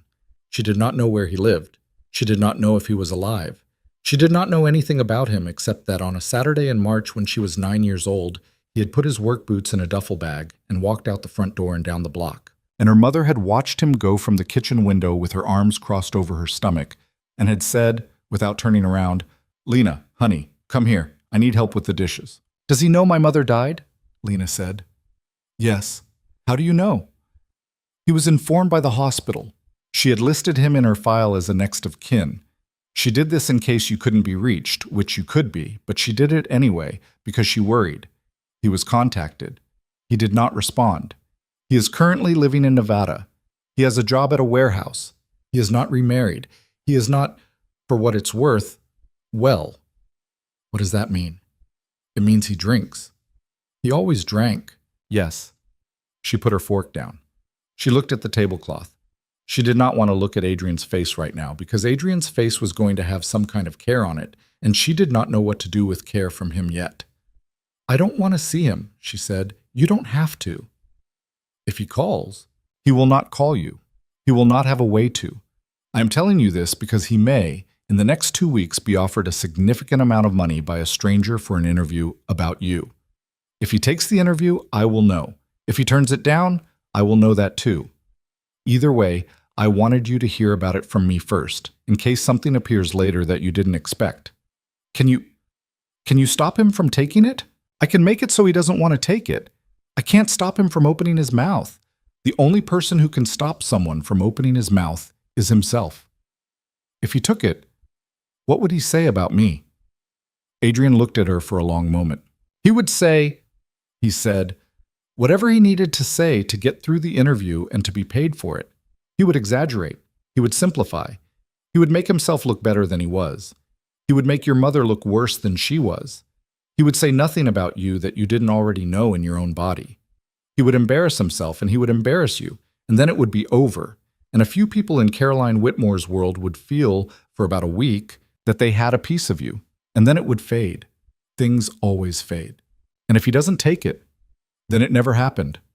Will you tell me either way?" "Yes." "Promise me." He paused.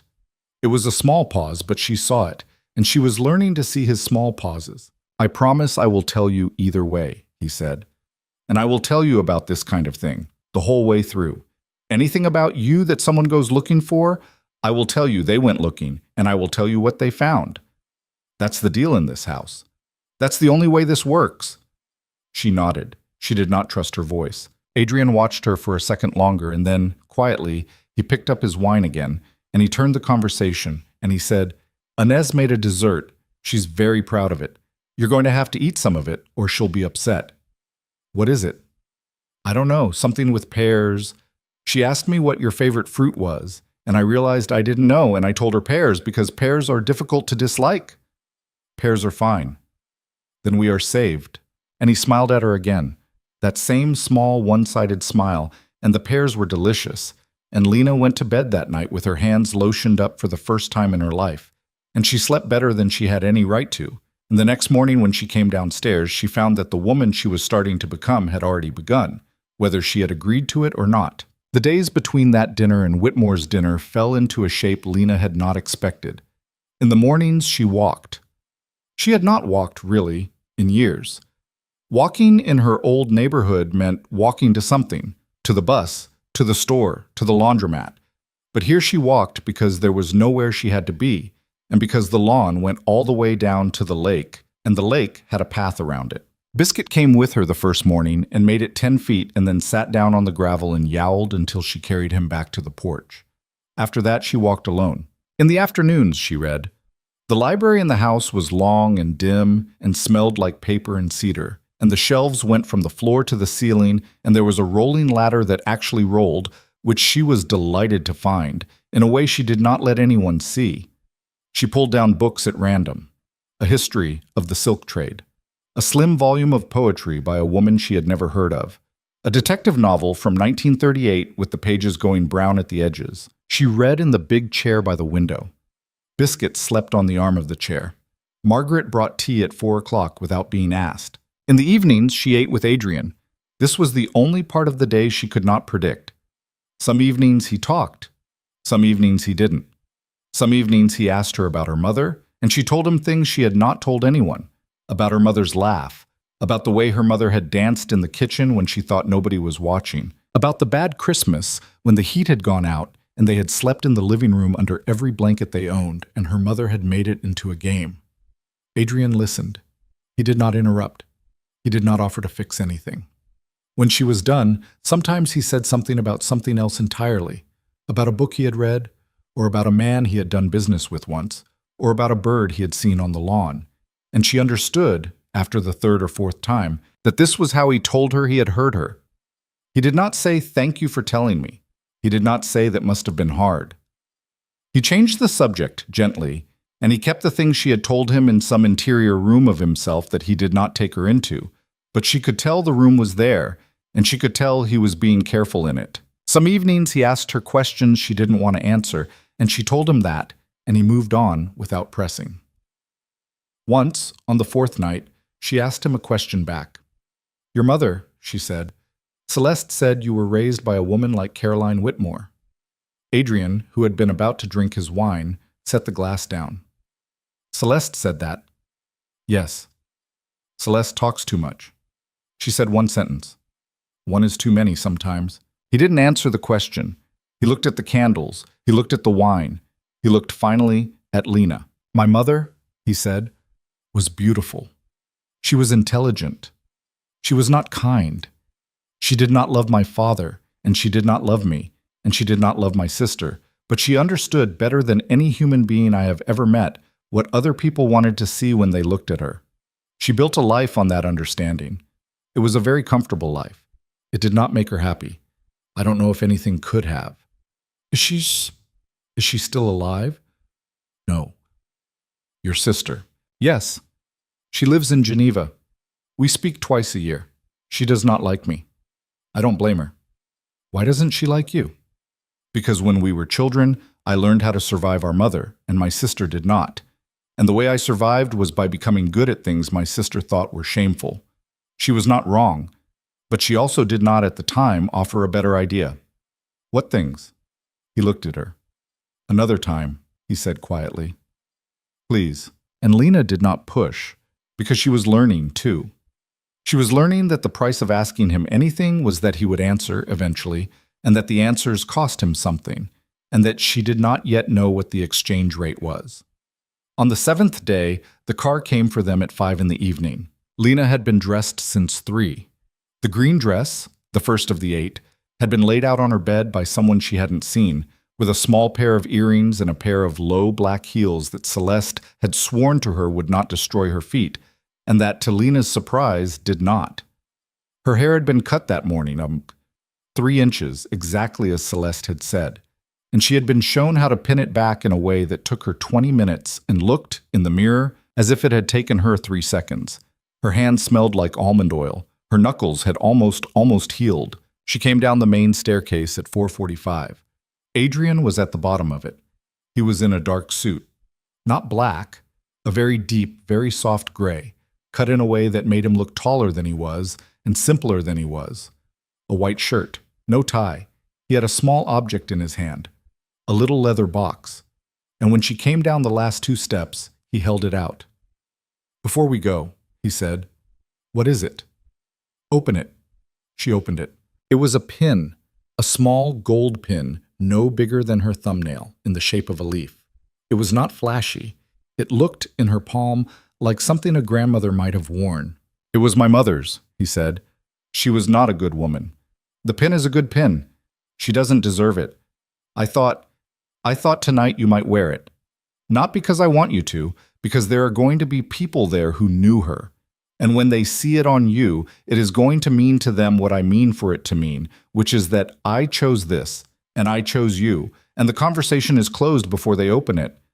Lena looked at the pin in her hand. She looked up at Adrian. "Is this going to make things easier for me?" she said. "Or harder?" "Easier." "And for you?" He paused. "Harder," he said.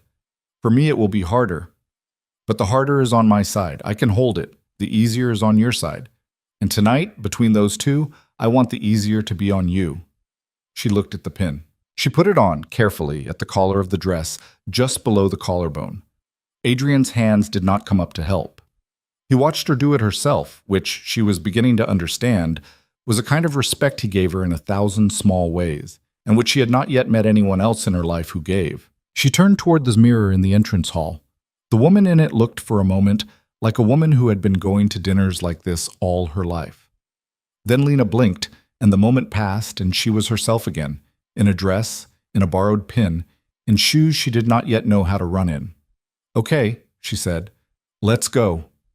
Adrian held out his arm. She took it, and the car door closed behind them both, and the house fell away behind them in the rear view, and the long gravel drive wound out between the dark trees toward the road, and Lena did not speak on the ride, and Adrian did not ask her to, and by the time the car rolled up to Whitmore's gates 40 minutes later, past a line of other black cars already waiting, past a doorman with a clipboard, past the small, tired, tight-smiling woman who was clearly Caroline Whitmore herself, and who was already watching their car from the top of the stone steps with the attention of a falcon that has seen a movement in a hedge.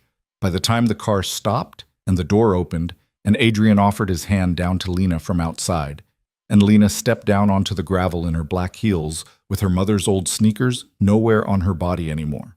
By then, Lena Cross had stopped being entirely the woman who had scrubbed pans at the Meridian Hotel 8 nights ago. She had not become someone else.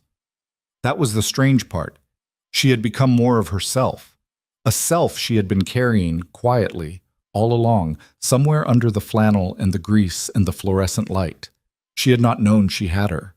She had not known, maybe, that she could have her.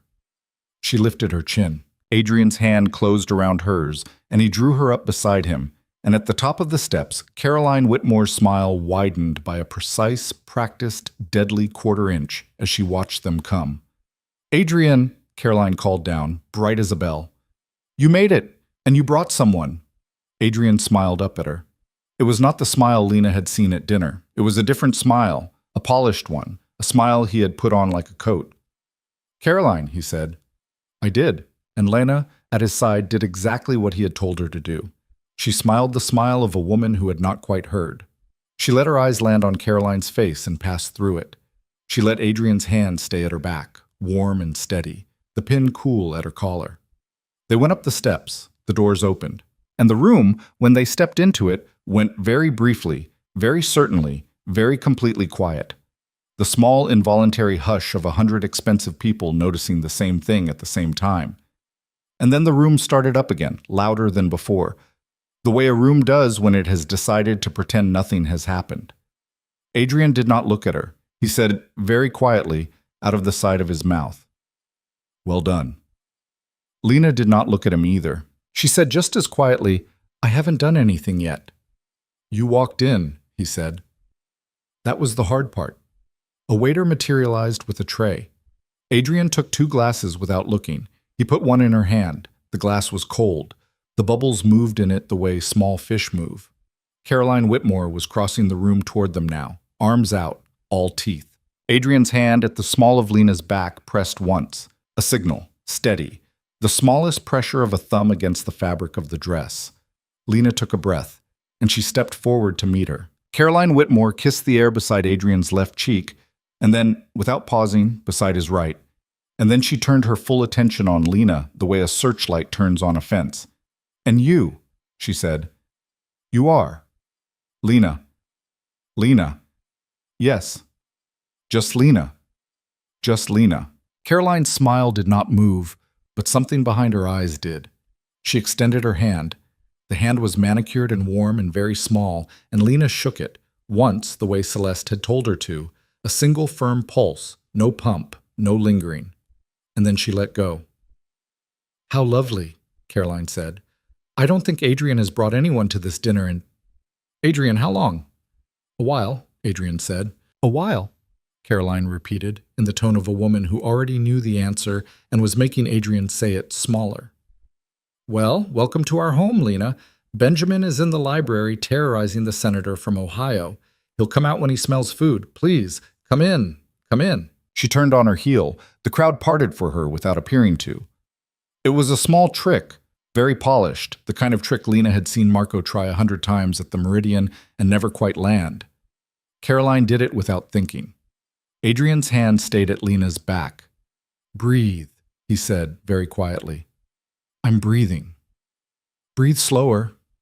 She breathed slower. The room she was walking through was longer than her entire apartment building, with a vaulted ceiling of painted beams and a fireplace at the far end so large she could have stood inside it without ducking.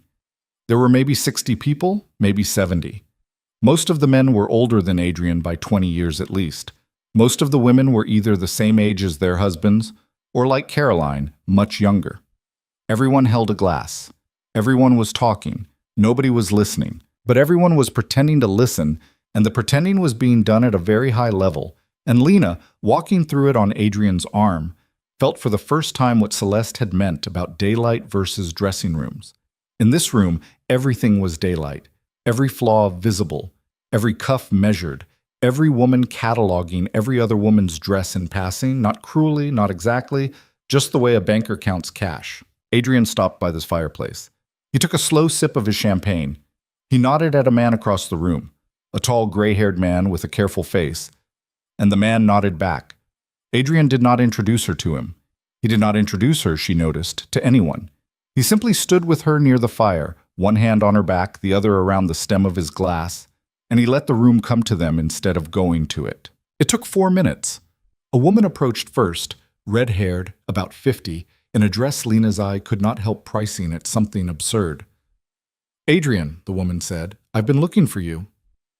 "Margot. This must be—" "Lena," Adrian said. "Hello, Lena." "Hi." "What do you do, Lena?" There it was, the first question. Lena felt the pressure of Adrian's thumb, small and steady, at her back. "I'm with Adrian," she said. Margot's smile did not falter. If anything, it warmed. "Of course," Margot said, and she did not ask another question. She looked at Adrian. "Have you been to see the horses?" "Not yet." "You should. Ben had one shipped from Kentucky. He thinks it's magnificent. I think it looks like a mule. Horses generally don't do well when Ben names them. He's named this one Triumph. Then it has no chance." Margot laughed, low and genuine. Adrian did too. A short, real sound Lena had not yet heard from him. For 1 second, she saw him the way some of these women must have always seen him. A man who had a laugh for the right person. A man who had known them for decades. A man who moved in this room the way Biscuit moved on a 200-year-old chair, which was like he belonged there, and like anyone who disagreed was wrong. Margot turned away after another minute with a light, tapping goodbye on Adrian's sleeve, and then the next person came, and the next. It went on like that for almost an hour. Lena said almost nothing.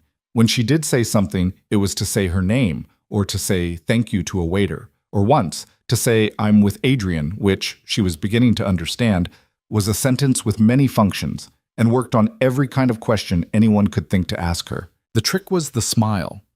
Celeste had been right. It was not a smile that said, "I am pleased to meet you." It was a smile that said, "I have already decided not to care what you think." She didn't know, before tonight, that she had that smile in her. She was not sure where it had come from. Maybe, she thought, from 8 months of Marco. Maybe from the bus shelter. Maybe from the mattress on the floor. Caroline Whitmore came back for her at 7:30. "Lena, darling." Caroline's hand at her elbow, light but certain. "Adrian, you don't mind if I steal her just for a minute. I want to show her the conservatory." Adrian's hand at Lena's back did not press. "Of course," he said. He met Lena's eyes briefly. He said, "I'll find you in 10 minutes." It was not a question. It was not a permission.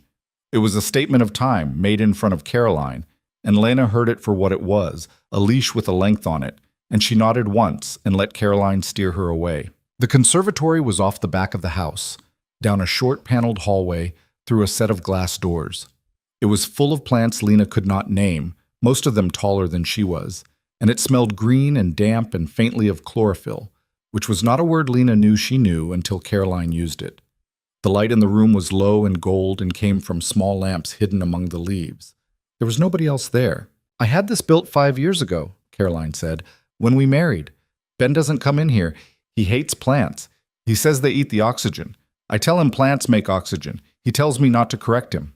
So, a small laugh, the laugh of a woman who had told this story many times and was done being hurt by it. Here we are. It's beautiful. Thank you. Caroline walked her slowly down the central path between the plants. She did not hold Lena's arm anymore. She did not need to. How long have you known Adrian? She asked. A little while. A little while. Yes. How did you meet? It's a long story. Caroline laughed again. It was a different laugh than the one she had done for the plants. Oh, you're good, she said. Somebody has taught you. I don't know what you mean. Yes, you do. Caroline stopped at a bench set between two enormous ferns. She sat. She patted the bench next to her. Lena, after a half-second's calculation, sat. Celeste, is it? It's always Celeste. I don't know that name. Of course you don't. Caroline crossed her legs. She was, up close, even smaller than she had looked from the top of the stairs. A compact, precisely put-together woman with a mouth that stayed still when she smiled, which is a thing Lena's mother had once told her to watch for in other women, although her mother had been talking about neighbors, not heiresses. Lena, Caroline said, can I be honest with you? Please. I like you. Oh, I do. I mean it. You handled that room better than women I've known for 20 years would have. I watched you from across the fireplace. You didn't drink too fast. You didn't laugh at things that weren't funny. You didn't try to be anyone's friend. That's really rare, especially from someone your age. Thank you. So I'm going to talk to you like a friend, even though we aren't, because I think nobody else is going to, and I think you deserve to know. Lena said nothing. Adrian is in the middle of a fight right now, Caroline said, that he is not going to win. I know him. I've known him for 8 years. I've known him longer than you've known his last name.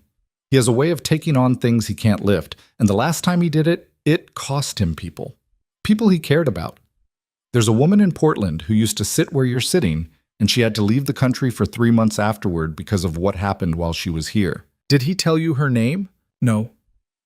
Ah. He told me she lives in Portland, that she runs a bookstore, that she had a daughter. Caroline paused. For the first time since Lena had met her, there was a small flicker of something in her face that wasn't performance. Surprise, maybe. The surprise of being told a piece of information she had not known. He told you that? Yes. Interesting. Why interesting? Because most men don't tell the new one about the old one, especially if the old one still has a way of coming up at dinners. Lena did not answer. Lena, Caroline's voice was softer now. I'm not trying to scare you. I'm really not. I'm trying to tell you, woman to woman, that the dinner tonight is not a dinner. It's a meeting. Adrian is here to tell Benjamin something Benjamin doesn't want to hear. When Benjamin hears it, he is going to react badly. Benjamin always reacts badly. And when the reaction is over, there will be people in this room who will decide that Adrian has embarrassed them. And those people are not people you embarrass without cost.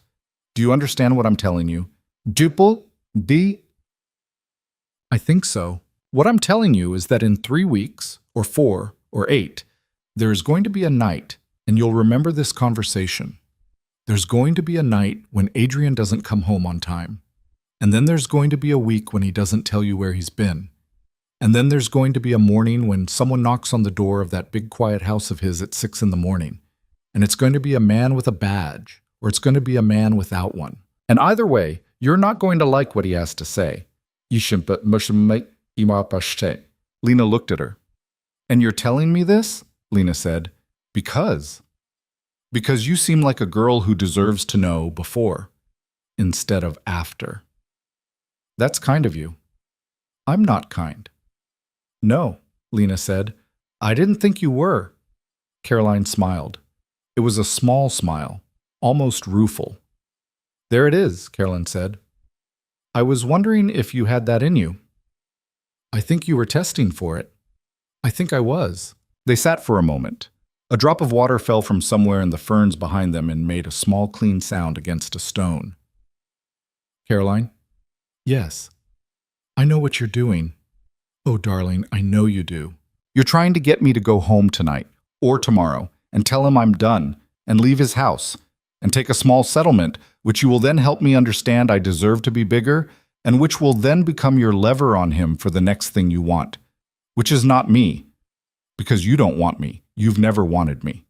You want something that went into his bookkeeping 11 years ago that you think you should have had access to and didn't. And if I leave, you get leverage. If I stay, you don't. It's that simple. Caroline did not react for 3 full seconds. Then slowly, she began to laugh. It was a real laugh. Not big, not loud. A small, low, private laugh. The laugh of a woman finding, unexpectedly, that her opponent had been better dressed than she'd thought. She laughed for about 5 seconds, and then she wiped at the corner of her eye with the back of one knuckle, carefully, so as not to disturb her mascara, and she said, "Who taught you to talk like that?" "Nobody. I just listened to you." "Where are you from, Lena?" "A place." "Was it cold?" "Yes." "I thought so." Caroline stood. She smoothed her dress at the hip. She held out her hand, not to shake, but to pull Lena up, and Lena, after a half-second, took it, and Caroline pulled her up lightly, and they stood, for a moment, 2 women in beautiful dresses in a room full of plants, and Caroline's small, warm hand was still holding Lena's. "He chose better than I thought he would," Caroline said. "I didn't do anything." "You did one thing. You didn't lie to me." "I haven't told you anything." "That is the thing." She let go of Lena's hand. She looked, for a beat, at the leaf pin at Lena's collar. She had, of course, seen it the moment Lena walked through the door, and had not mentioned it, which Lena had noted. Caroline reached up slowly, and with one fingertip she touched, lightly, the edge of the pin. "Hannah Vales," she said quietly. "I never liked her. She never liked me. I'm almost impressed he gave it to you." "He said it was the easier path for me." "It is. And the harder path for him." "He said that too." "Did he?" Caroline looked at her for another long second. Then she turned and walked toward the glass doors and said, over her shoulder, in a lighter voice, the voice from the top of the stairs, "Come on, darling. Dinner's about to be announced. Let's go find your man before he sends a search party." She pushed the glass door open. Lena followed her through it, back into the warm noise and the gold light and the perfume and the smell of roasting lamb coming from somewhere deep in the house. And as she walked back into the main room, she saw Adrian across the crowd immediately, because he had been watching the door, and because the moment he saw her face he knew, the way a dog knows, that she had survived. He crossed the room without appearing to hurry. He was at her side before Caroline had finished turning to greet the next couple. "Walk with me," he said, low. "Where?" "Slowly, to the dining room. Don't look back." She walked. He walked with her, hand at her back again, and he said quietly, almost into her ear, without looking at her, without slowing his pace, smiling at people as he went. "What did she say?" "She told me you're about to lose a fight." "What else?" "She told me there's going to be a night you don't come home on time." "What else?" "She told me about the woman in Portland. Not what happened. That something happened. She said she had to leave the country for 3 months." A muscle moved in Adrian's jaw. It was the first visible thing his face had done all night. "Go on," he said. "She told me she thought I deserved to know before instead of after." "And?" "And I told her I knew what she was doing." "You said that?" "Yes. In those words. More or less." He did not answer right away. They were approaching the dining room. A staff member Lena didn't know was holding one of the double doors open. Adrian slowed just a fraction. He leaned in. His mouth was at her ear for less than a second, and what he said in that second she would remember for the rest of her life. "I'm going to get through this dinner, and then I'm going to take you home. And then I'm going to tell you what happened in Portland, every part of it, because you have earned it tonight." He straightened. He smiled at the staff member at the door. He put his hand at the small of Lena's back. They stepped into the dining room together, and the room was 50 feet long, and the table was set for 48, and there were 3 chandeliers and there were orchids, and Lena, somehow, did not notice any of it, because her heart was beating so hard under the dress that she was certain that the little gold leaf pin at her collar was going to fly off onto the floor. Benjamin Whitmore was at the head of the table. He was a great stump of a man, 71 and not hiding it, with the skin of a man who had spent his whole life outside and a full head of white hair. He clearly considered a personal accomplishment. He did not stand when Adrian came in. He did not rise when his own wife came in. He simply raised a heavy crystal glass in Adrian's direction and called, across the room, in a voice that carried, "Vale, sit. On my left." Adrian sat on his left. Lena was placed 2 seats down from Adrian, not next to him. She did not let herself react. She had been told by Celeste that the seating was not Adrian's to control and that she would not necessarily be next to him, and that she should not take it personally. The woman to her right was maybe 70, a thin, small, silver-haired woman in lavender who immediately turned to her and said, "My dear, I understand nothing about current music. Please tell me what young people are listening to so that I can pretend to my grandchildren tomorrow." Lena laughed. It was a surprised laugh. She had not known, until that moment, that laughter was permitted at this table. She leaned toward the woman. "I don't know what young people listen to either. I have a cat." "You have a cat," the woman said, delighted. "Tell me about your cat." And for the next 20 minutes, over the first course, Lena told a small silver-haired stranger about Biscuit, about the 200-year-old chair, about the way Biscuit had, the morning before, knocked over a vase in the hallway and then sat next to the broken vase looking directly at Margaret until Margaret had, somehow, apologized to the cat. The silver-haired woman, whose name was Dorothy, laughed quietly into her napkin at every second sentence. At the head of the table, Adrian was speaking with Benjamin, low voices, not unfriendly, not yet. Lena did not look. The second course came. The third. It was during the fourth, a small plate of something with pears, which made Lena think of Inez back at the house, and made her miss, suddenly and sharply, a kitchen she had only been in for 8 days. That Benjamin's voice rose. It was not a shout. Benjamin Whitmore was not a man who needed to shout. It was a lifted, curdled, heavy voice, the voice of a man accustomed to having his volume obeyed. "Say that again," he said. The table quieted, not all at once. First the people closest to him, then the people near them. Adrian did not look at anyone else. He was looking at Benjamin. His face had not changed. "I said," Adrian said, clearly, evenly, "that I'm not continuing with the Dunbar arrangement. I've made other decisions. I'm telling you now because I wanted you to hear it from me, at this table, before anyone else in this room hears it. I owe you that. I'm telling you now so that the work I had with you ends cleanly, and tonight, and does not become something we carry into next year. You owe me that. Yes, you owe me that. Ben, after everything I have done for you, everything, I brought you into this house. I brought you in front of these people. Ben, Adrian said, still not moving, still not loud. Stop. Not here. Not at your table. Walk it back. And the strangest thing happened then, which Lena would think about for weeks afterward. Benjamin Whitmore. Benjamin, who owned oil in 3 countries, who had a horse named Triumph, who had buried 3 wives and was on his 4th. Benjamin. Whitmore stopped.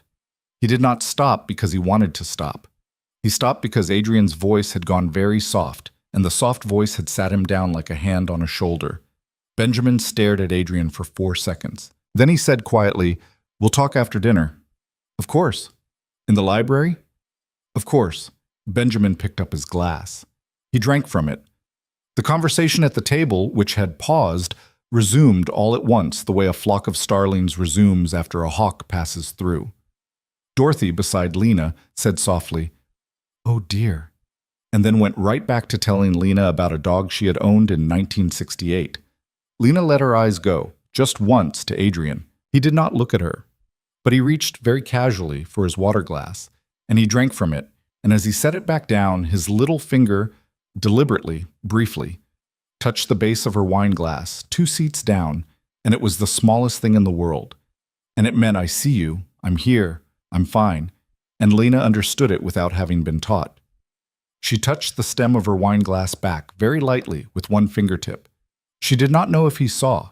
She thought he did. The rest of the dinner passed without incident. Coffee was served in the library, not, thankfully, the library where Benjamin and Adrian were going to have their conversation, but another library at the other end of the house, because of course a man like Benjamin had 2. Caroline circulated. She kissed people goodbye on the cheek. At one point, across the room, She caught Lena's eye over the shoulder of a man she was pretending to listen to, and she lifted her glass, very slightly, to Lena, and Lena, after a breath, lifted hers back. It was almost 11 by the time Adrian found her. He came through the crowd without seeming to, the way he did, and he took the coffee cup out of her hand and he set it on a side table, and he said simply, "We're going." It's done. Are you outside? In the car, with the door closed and the city moving by in the dark windows, Lena finally let herself breathe. Adrian sat across from her. Thomas was driving. The glass between the driver's seat and the back had been raised. Lena hadn't known there was a glass. And the back of the car was quiet and warm, and there was a bottle of water in a small holder that she took and opened and drank from almost without thinking. She was shaking. She had not realized she was shaking until she saw the water trembling in the bottle in her hand. "Hey," Adrian said. "Hey, Lena, look at me." She looked at him. "You were excellent," he said. "Do you understand me? You were better than excellent. I have watched people who were raised in those rooms come apart tonight, and you did not come apart. I almost did, in the conservatory. But you didn't. No, that's all that matters." She laughed, thin. "She told me things," Lena said, "and I don't know how much of them were true, and I don't know. I told you I'd tell you." "Yes, I'm going to. Tonight. When we get home. I'll tell you anything you want to know about Portland, and anything else you want to know, and we can stop anytime. And tomorrow you can decide what you want to decide. About staying, about going, about any of it." Adrian. "Yes. I'm not going anywhere tonight. I'm too tired." A small, tired, real smile pulled at the corner of his mouth. "Okay," he said. "Fair. Tomorrow." Tomorrow. They rode in silence for a while. The city gave way to the river. The river gave way to the trees. Lena leaned her head against the window, and she closed her eyes for just a second, and the next thing she knew they were on the gravel drive, and Adrian's hand was on her shoulder, and he was saying very gently, "Lena, we're home." Home. Neither of them remarked on the word. The house was quiet. Margaret had left a single lamp on in the entrance hall and then gone to bed. Biscuit came out from the sitting room as soon as the front door opened, tail in the air, chirping the little chirp he had started to do since they'd moved here. Lena bent and scooped him up. He was warm and heavy, and his fur smelled like the chair. "Upstairs," Adrian said. "In a minute. I want to just sit for a minute." "Okay." She went into the sitting room. She sat in the chair, his chair, Biscuit's chair, her chair now too, she supposed, if anything in this house had become a her yet. And she sat holding Biscuit and looking at nothing for a long minute. Adrian came in behind her. He did not sit. He stood at the window with his hands in his pockets, looking out at the dark lawn.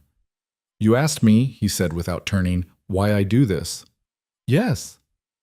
"Why I take someone for 6 months." "Yes." He paused. 9 years ago," he said, "I was married." Lena did not move. She was 26. I was 28. We had known each other since we were children. Our families had known each other since before we were born. Both families were people like the people you saw tonight. Maybe a little quieter, but the same kind. She was the first person who ever looked at me and saw a person and not a last name. And I loved her. I loved her the way you love someone when you are too young to know that loving someone is dangerous. What happened? She was killed. Lena's hand stopped on Biscuit's back. By somebody, Adrian went on, who wanted to hurt my father. She was killed because of him, not because of me, but the distinction is not meaningful. She was killed because of my name. She was in a car on a road outside the city, and another car. It doesn't matter. She was killed. She was 2 months pregnant. I did not know she was pregnant until after she was gone, because she had been waiting for the right moment to tell me, and there had been no right moment. She had been waiting for 2 weeks. Lena could not speak. I did not handle it well, Adrian said. His voice was very even. I did things. The things I did were not legal, and they were not kind, and they were, in several cases, final. My father died separately of his own illness 6 months later. I inherited what he had, and I rebuilt. And I decided in that rebuilding that I would never again be in a room with a woman I cared about and a person who would want to hurt me in the same room. But you, I have been at dinners for 9 years, alone. Women in those rooms interpret a man alone as a man available. They do not stop trying. It became a problem for reasons of business, for reasons of peace. 3 years ago, a friend suggested an arrangement. A woman I did not know. 6 months at a time. No intimacy. No emotional claim. A companion in the rooms. A stranger when the rooms were empty. Because a stranger can't be used against you. Because a stranger, at the end of 6 months, leaves. And if she leaves, she is not in any room I am in, which means she is not at risk. But I'm in a room with you now. Yes? Doesn't that? The risk is not the rooms we are in together. The risk is the rooms I am in without you that someone hears about and then decides you are a way to reach me. That is the risk. And as long as what is between us is known to be temporary and transactional, that risk is manageable. The other women, the first 3, they were never threatened. Not once in 3 years. The woman in Portland. Adrian was quiet. The woman in Portland, he said at last, was the second one. She left me after 4 months instead of 6. She left because she found out, through a photograph, nothing dramatic, that I had been the one 9 years ago who had decided what to do about the man who had killed my wife. And she was not prepared to be in a house with me after she knew. She said that to me, and I agreed with her, and I paid her what I had promised, and more, and she left. She went home to her parents in Portland. 3 weeks after she left, a man came to her parents' house. He was trying to find me through her. She had already bought a ticket to leave the country. She left the next morning. She was gone for 3 months. When she came back, she went to Portland properly. She started a business. She eventually met a good man. He is, I believe, genuinely a good man. They have a child now. She has not spoken to me in 7 years. She is safe because she is far. And I have made sure every year that she stays safe, without her knowing. That is the one thing I still do for her. You have people watching her. I have people near her, nobody watching her, nobody who would know her if they walked past her on the street. But if something happened in her town, I would hear about it within a day. Oh, I tell you this, Adrian said, still not turning from the window, because Caroline hinted at it, and Caroline hinted at it because Caroline has wanted for a long time a piece of my life to hold over me. And she thinks, tonight, that she has given you the hint that will make you leave. And she is going to be disappointed, because I have told you what she hinted at, and now she has nothing. Lena held Biscuit. She stroked the space between his ears slowly over and over. Adrian. Yes. The pregnant wife. Yes. Is that why you do 6 months? Because your wife was... He did not answer for a long moment. Then he said quietly, yes. Yes to what? Yes to all of it. Yes to why 6 months. Yes to why not longer. Yes to why there is no intimacy in the agreement. Yes to why I pay them to leave. Because when you let someone stay long enough to matter, they stop being a stranger. And when they stop being a stranger, they are no longer safe from the world I live in. And I am not willing, ever again, to be the reason someone I care about is in a car on a road outside the city. Lena was crying. She had not realized she had started. One tear and then another onto Biscuit's back. Biscuit did not mind. So in 6 months, she said, you're going to pay me and I'm going to leave. Yes. And you're never going to call me. No. And if I ever try to call you, I won't answer. Adrian? Yes. I know what it is. You're telling me this now. Yes. Why now? Why tonight? He turned finally from the window. The lamp in the hall behind him was the only light. His face was half shadow and half gold. He looked, for just a second, not polished, not composed, not any of the things he was paid to be. He looked like a man who had, that evening, lost a fight he had chosen to pick, on purpose, and had come home with the cost of it on his shoulders. Because, he said, I watched you walk into that house tonight, And I watched you walk into that dinner, and I watched you survive a woman who eats women for a living, and I realized something I did not want to realize, which is that you are not going to be a stranger in 6 months. You are already not a stranger. You have been here 8 days, and you are already not a stranger. And that is a problem I do not have a solution to. And I thought you should know that it is a problem, tonight, before it gets any worse. Lena held Biscuit. She did not say anything for a long time.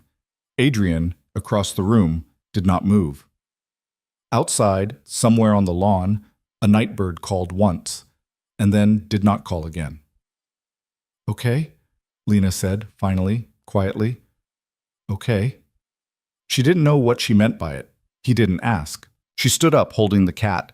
Her feet ached. Her dress felt suddenly very heavy. Her eyes were wet, and she did not wipe them because wiping them would have been its own kind of statement, and she was too tired to make statements. She walked past Adrian on her way to the staircase. He did not reach for her. He did not ask her to stay. She did not stop. At the foot of the stairs, she paused, with one hand on the banister and the cat warm against her chest. "Adrian?"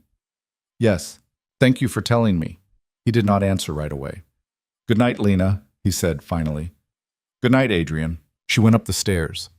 Biscuit purred against her collarbone, right over the little gold leaf pin, which she had forgotten she was still wearing. She reached the landing. She did not look back. Down at the end of the hall, she heard the soft click of a door. His study, maybe, or some other room she had not been in. And then the house went quiet again, the way this house went quiet, like a stone. Lena went into her room. She closed the door behind her. She did not turn on the light. She stood in the dark for a long moment with the cat in her arms and the window silver in front of her, the lawn pale under a moon she hadn't noticed coming up, the lake a flat line at the end of the trees. She set Biscuit down on the bed. She unpinned the leaf carefully, and she put it in the little dish on the nightstand, where it lay small and bright and old and not hers. Then she sat on the edge of the mattress in the dark, and she put her face in her hands, and she did not sob. She did not make a sound. She just sat there for a long time, breathing, while the cat curled up against her hip and the moon moved an inch across the floor, and somewhere in the body that she was only beginning to think of as her own, something, some last small careful wall, had come loose and was not going to go back the way it had been. She slept, in the end, very badly, and when she woke at 6:15, the sky was the color of wet slate, and Biscuit was already at the door, waiting to be let out. She pulled on jeans and a sweater, clothes she had owned before this house, and she carried the cat downstairs in her arms. And in the kitchen, Inez was making coffee and did not ask about her face, which Lena knew, without having to look in a mirror, was puffy in a way that would not disguise itself. "He's not in the house," Inez said, setting a cup in front of her. "Okay. He went out at 5. "Okay. He left you this." It was a folded piece of paper on the table next to the sugar. Lena looked at it for a moment, then she opened it. "Walk with me when I get back. Nothing you need to say." "Hey." She folded it, she put it in the pocket of her jeans, she drank the coffee. The weeks that followed did not go the way she had thought they would. There was no great conversation about Portland. There was no morning where they sat at the long kitchen table and settled what they were. Instead, there were small things. A hand at her elbow on the way into a room, a longer silence after dinner that neither of them moved to end, a second walk around the lake in the afternoon where they did not speak for 40 minutes and did not need to. There was the night of the Kensington wedding, where a man she'd never seen before watched her too long from across the ballroom, and Adrian, without changing his face, stepped between them the way a father steps between a child in traffic. And Lena understood, standing in his shadow, that something in the arrangement had quietly stopped being an arrangement. There was the week in Italy, which she had not believed was going to happen until the plane actually lifted off the ground. And then the small white hotel above a road that wound down to a sea she had only ever seen in other people's photographs. And a morning where she stood on the little balcony in bare feet with a cup of coffee, and Adrian came up behind her, not touching her, and stood next to her, and they watched a fishing boat move along the water for a long time without talking, and she thought, this is the part I am going to remember. She thought also on that balcony, 6 months is not going to be enough. And he knows it, and I know it, and neither of us is going to say it out loud. They did not say it out loud for a long time. They were back in the house, and it was deep into the 2nd month when she missed her period. She did not mention it. She told herself she was tired, she was traveling, she was eating differently than she had ever eaten. She was in a body that had spent 2 years running on caffeine and unkindness and was now, slowly, being fed. Bodies reacted to that. Bodies were not clocks.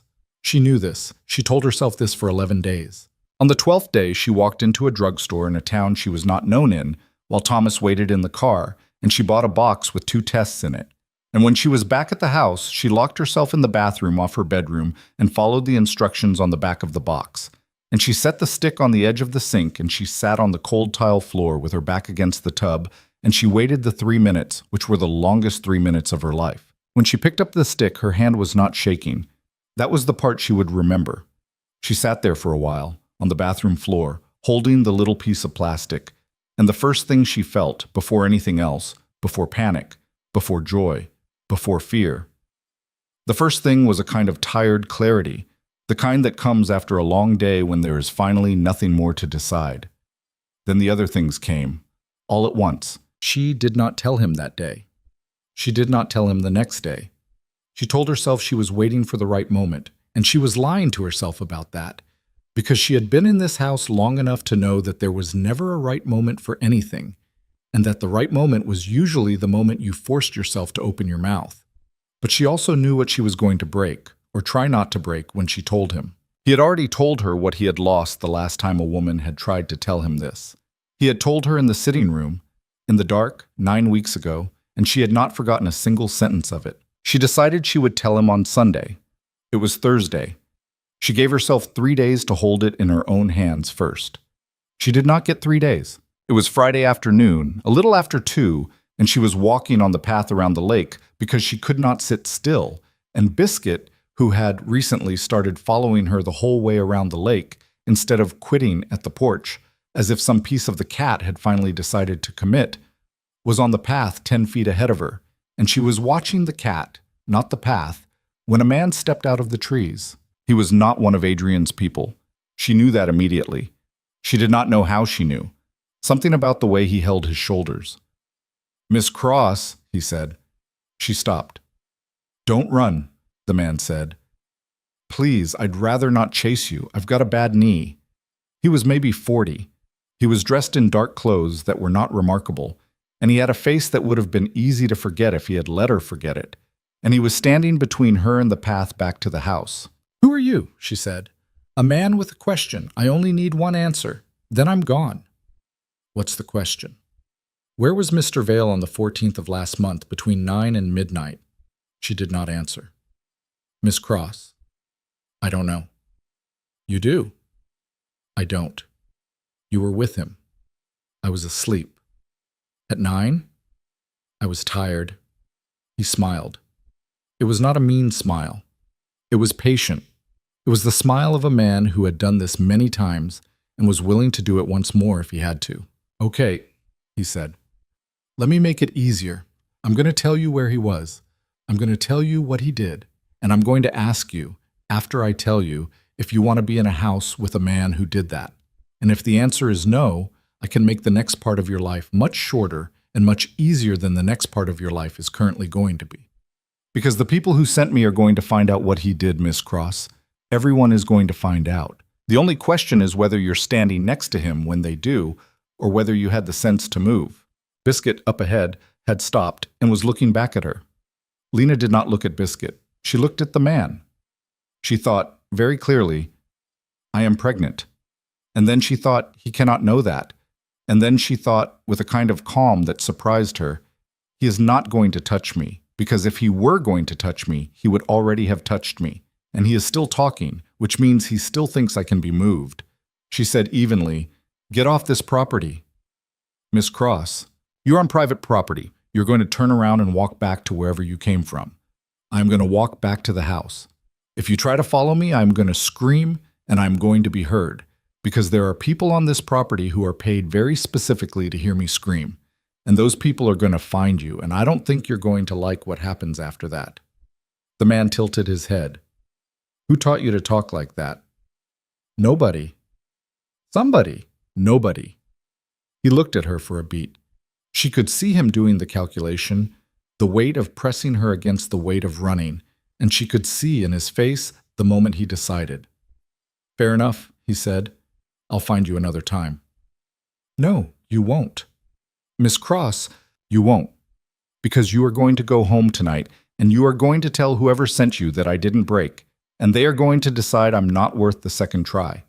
That's the only reason you came to me first instead of him, because I was the cheaper door. I'm not cheap, so go." He looked at her for another long second. Then he smiled again, and this time it was almost admiring, and he said, "All right." He walked back into the trees. She stood on the path until she could not hear him anymore. She stood for maybe 2 minutes. Biscuit came and sat on her foot. She did not run to the house. She walked, slowly. Her legs had gone to water, but walking was what she could still make her body do, and walking was what she did. When she reached the porch, she sat on the step. She sat for a full minute. Then she put her hand flat against her stomach, not for long, just for the space of one breath, and she got up and she went inside. Margaret was in the hallway. One look at Lena's face, and Margaret said, "What happened?" "A man, on the lake path." "Where?" "Between the dock and the South Bend." "How long ago?" "Less than 10 minutes." Margaret did not ask anything else. She turned and she walked, not ran, walked steadily toward the study. She knocked once. She went in. Lena heard her say Adrian's name, and then Adrian's voice, sharp, asking something, and then Margaret's voice, low, answering. And then Adrian was in the hallway, coat already half on, and he was at Lena in 3 strides, and his hands, for the first time in 2 months, the first time in the whole arrangement, came up and took her face. "Did he touch you?" "No." "Did he touch you?" "No." "Adrian." "No. He didn't touch me. He talked to me. He asked about the 14th. I told him to leave. He left." "He left?" "Yes." "He left because you told him to?" "Yes." Adrian looked at her. He looked at her for a long second, his thumbs at her jaw, his eyes doing that thing they did when he was reading something very fast and very close up. "Lena," he said. "Yes." "You are the first person in my adult life who has made a man like that walk away from a woman by telling him to walk away." "I didn't." "You did. You did that. You did that because you've been in this house for 2 months, and you have learned how to talk to men who were raised to hurt you. And I—" He stopped. He did not finish the sentence. He let go of her face. He took a step back. He turned and he said to Margaret, without raising his voice, "Find him. He came through the south line. Tell them no harm. Tell them I want to talk to him. Tonight, if possible. Tomorrow, if not." "Yes." "Lena goes nowhere on the property alone until I say otherwise." "Yes." "Lena." "Yes." "Come with me." He did not take her hand. He walked, and she walked beside him, and they went up the stairs and into his study, which she had not been in yet. And he closed the door behind her, and he went to the window, and he stood there with his back to her and his hands on the sill, and for a long moment he did not say anything. "Lena." "Yes." "I'm sorry." She did not answer. "I told you," he said, still not turning. "I told you 2 months ago that this could happen. I told you that when you let someone stop being a stranger, the people who want to hurt you stop finding a stranger. I told you, and you said okay, and I let you say okay, and I didn't protect you well enough from what okay cost. He didn't touch me." "He didn't touch you today." "Adrian." "What?" She took a breath. She thought, not this way, not now, not in this room with him standing at the window like that. She thought, yes, this way, now, before there is a second man. "I'm pregnant." He did not move. For 10 full seconds, he did not move. Then he turned. His face had gone very still. It was the stillness that had frightened Caroline Whitmore. It was the stillness that had sat Benjamin Whitmore down at his own table. It was not directed at Lena, but she could feel the edges of it, and she understood, suddenly and completely, why men in rooms did what Adrian Vale told them to do. "How long?" he said. "I took the test on Tuesday." "How long pregnant?" I don't know exactly. I missed last month. I think 7 weeks, maybe? 8? Who knows? Nobody. You. Me. Nobody else. Not Margaret. Not Inez. The man on the path. He doesn't know, I'm sure. I was wearing a coat. He was looking at my face. Adrian closed his eyes. He closed them and he stood there, and she watched him. And she watched a thing happen to his face that she had never watched happen to anyone's face before. It was as if the last 9 years were being reread, very fast, behind his eyes. It was as if he were looking at the 2 dates at once, the date of the car on the road outside the city and the date of this Friday afternoon, and he was trying to hold them both in the same hand without letting one of them break the other. When he opened his eyes, he was not the same man who had closed them. Something had been put down. Something else had been picked up. He crossed the room to her. He did not take her face this time. He put one hand carefully, almost shyly, against the side of her neck, and the other slowly at the small of her back, and he pulled her just enough into him, and he held her there for about 4 seconds. Not tight, not possessive, just held. Then he let her go. "Okay," he said. "Okay, okay. Sit down." She sat. He sat across from her in the chair at the desk, and he pressed the heels of his hands against his eyes for a moment. And then he lowered them, and he looked at her, and he said very quietly, "I need you to do 3 things for me in the next hour. Will you do them?" "Yes." 1. You do not go outside the walls of this house until I tell you it's safe. Not the porch, not the lake path, not the gravel drive, inside the house only. I know that is a hard thing to ask. I am asking. Yes. 2. We're going to call a doctor I know. She is going to come here this evening. She is going to confirm what you already know, and she is going to make sure you are well, and she is going to start a file that will not be in any system anyone can get into. I will not leave you with her, unless you ask me to. You can decide in the moment. Okay? 3. He paused. 3 is the hardest. 3 is that I need you to trust me for 48 hours. I'm going to make some phone calls. I'm going to go some places. I'm going to come home. I will be in this house by Sunday at the latest. While I am gone, you are going to be protected here in a way you have not been protected before. You will meet people you have not met. They work for me. They are not going to speak to you unless you speak to them first. You will not like the feeling of them in the house. I don't like it either, but it will be 48 hours, and then the reason they are here will be gone, and they will go too.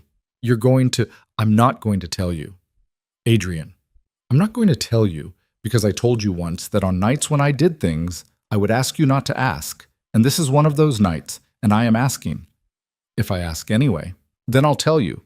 But I want you to know first that I am not asking you to approve of anything. I'm not asking you to help.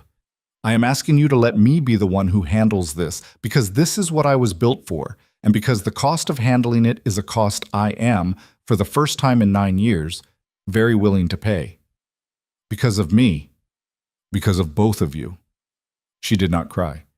She had thought she would. She did not. Adrian? Yes. If you come back different, if you come back in a way that means I can't, if you come back and I look at you and I see something I can't live next to, then you go. Just like that. Just like that. Same deal, same money, same door. You walk out. I will not follow you. The child I will support for the rest of my life regardless. And you will never have to ask me for that. And you will never have to see me in order to have it. That is the deal. That has always been the deal. It doesn't change because you're carrying a child. If anything, it gets cleaner. You have more reason to leave than you had yesterday. I will honor it. You think I'm going to leave. I think you should have the option. I'm not going to take the option away from you by being pitiful about it. She looked at him. You are not pitiful, she said. You have never been pitiful. Good. Adrian. Yes. I'm not leaving. Don't say it yet. I'm not going to. Lana. I'm not going to. He did not argue. He simply looked at her, across the desk, and nodded once, and she could see, even from there, that his eyes had gone wet, which was a thing she had never seen them do, and which he did not try to hide. He made the calls. The doctor came at 7. She was in her 50s, gray-haired, sharp-eyed, kind in the way of people who had stopped being surprised by human beings a long time ago. She examined Lena in the bedroom with Margaret present, and she confirmed what Lena already knew. 7 weeks, maybe 8. Heart good. Everything where it should be. She asked questions. She wrote nothing down. She told Lena before she left that she would come back on Tuesday, and every Tuesday after that, for as long as Lena wanted her to. Adrian left at 9 that night. He did not kiss her before he left. He did not say, "I love you." He had never said it, and he did not say it now. And Lena did not need him to, because she had learned by then what his silences meant. He put his hand on the side of her neck again, briefly, the way he had in the study, and he said, "Sunday." And she said, "Sunday." And he was gone. She did not sleep on Friday night.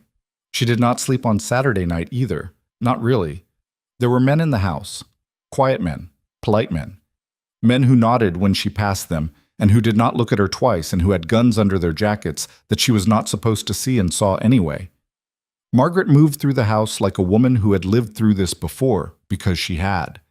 Inez cooked as if nothing were different, and when Lena could not eat, Inez did not comment, but kept leaving food on trays in rooms Lena was going to walk through, and eventually Lena ate. Adrian came home on Sunday morning at 11.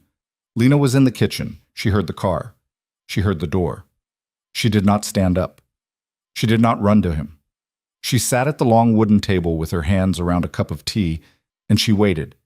And he came through the kitchen door, and he was tired, and he was unhurt, and his coat was over his arm, and he stopped in the doorway when he saw her.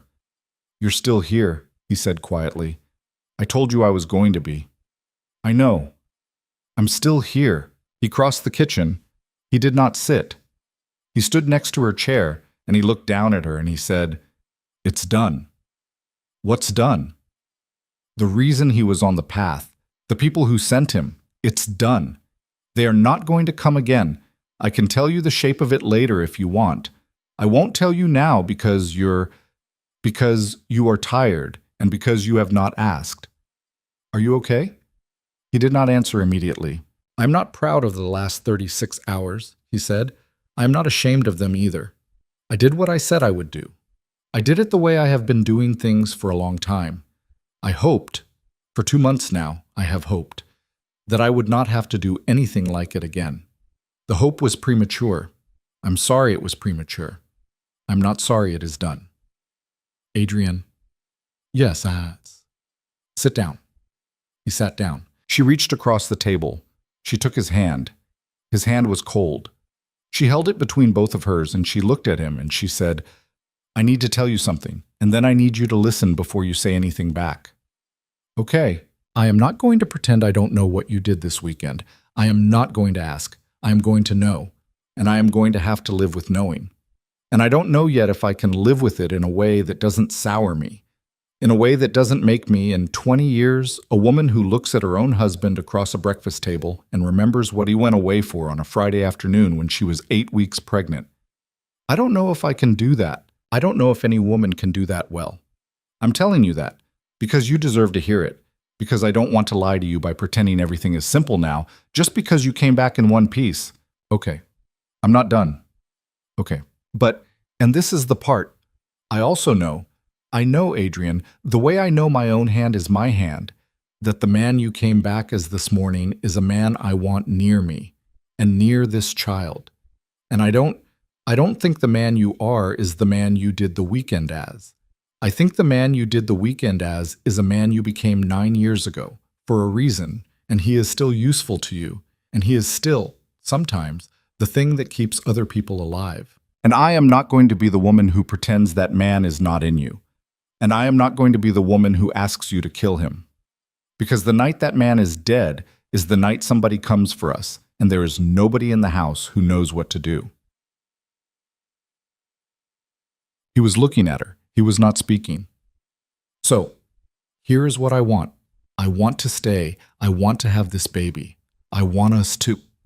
I don't know what the word is. I don't want to be your companion anymore. I don't want to be the woman you paid.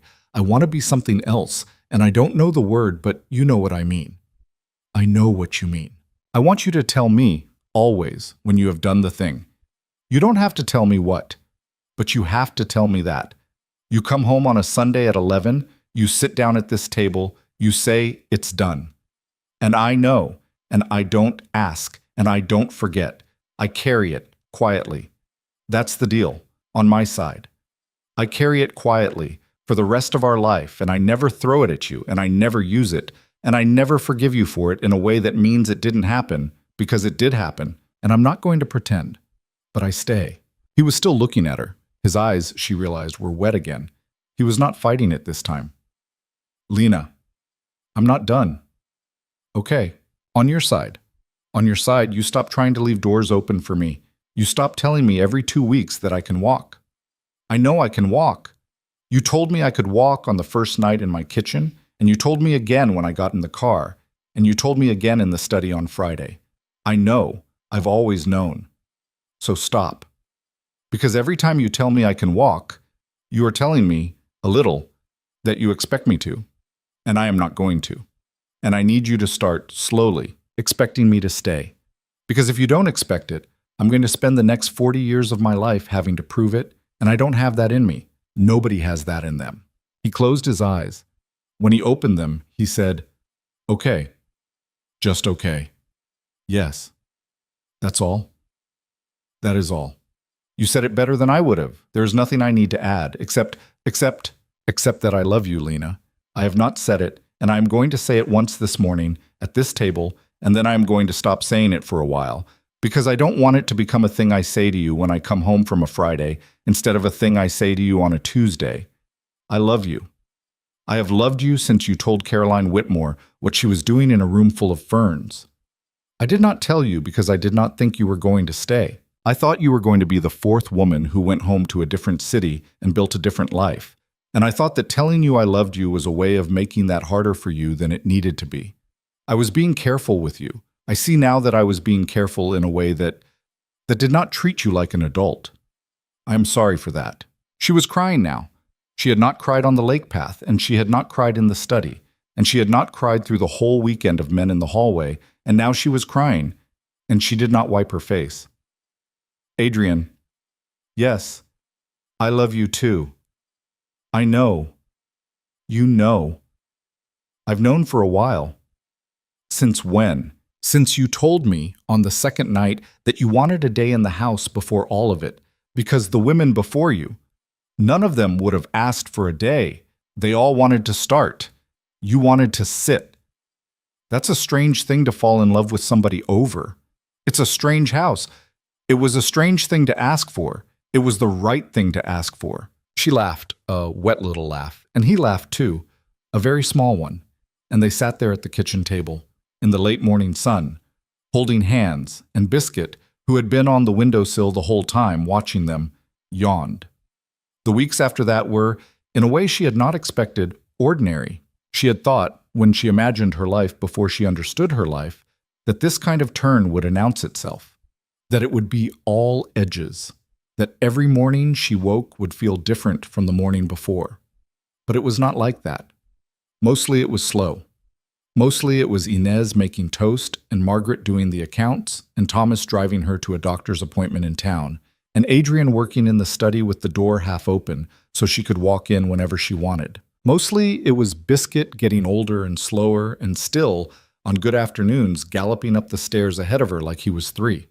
Mostly it was her belly rounding, week by week, and Adrian's hand at it sometimes, in the evening, not speaking, just resting there, as if he were learning something by touch that he was not going to learn any other way.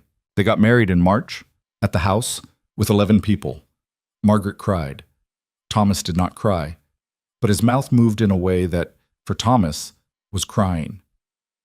Inez baked a cake that was so beautiful, Lena almost did not want to cut it.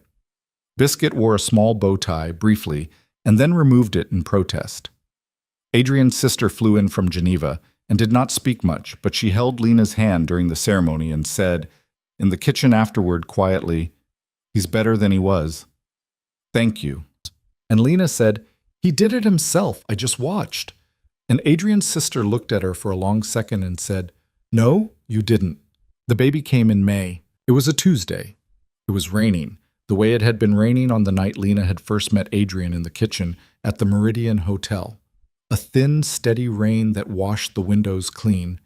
And Lena was in labor for 14 hours, and Adrian was in the room the whole time, and he held her hand so hard that she had a bruise on the back of her wrist for 4 days afterward, which he apologized for every time he saw it, and which she told him to stop apologizing for, because she liked it. She liked that he had held on.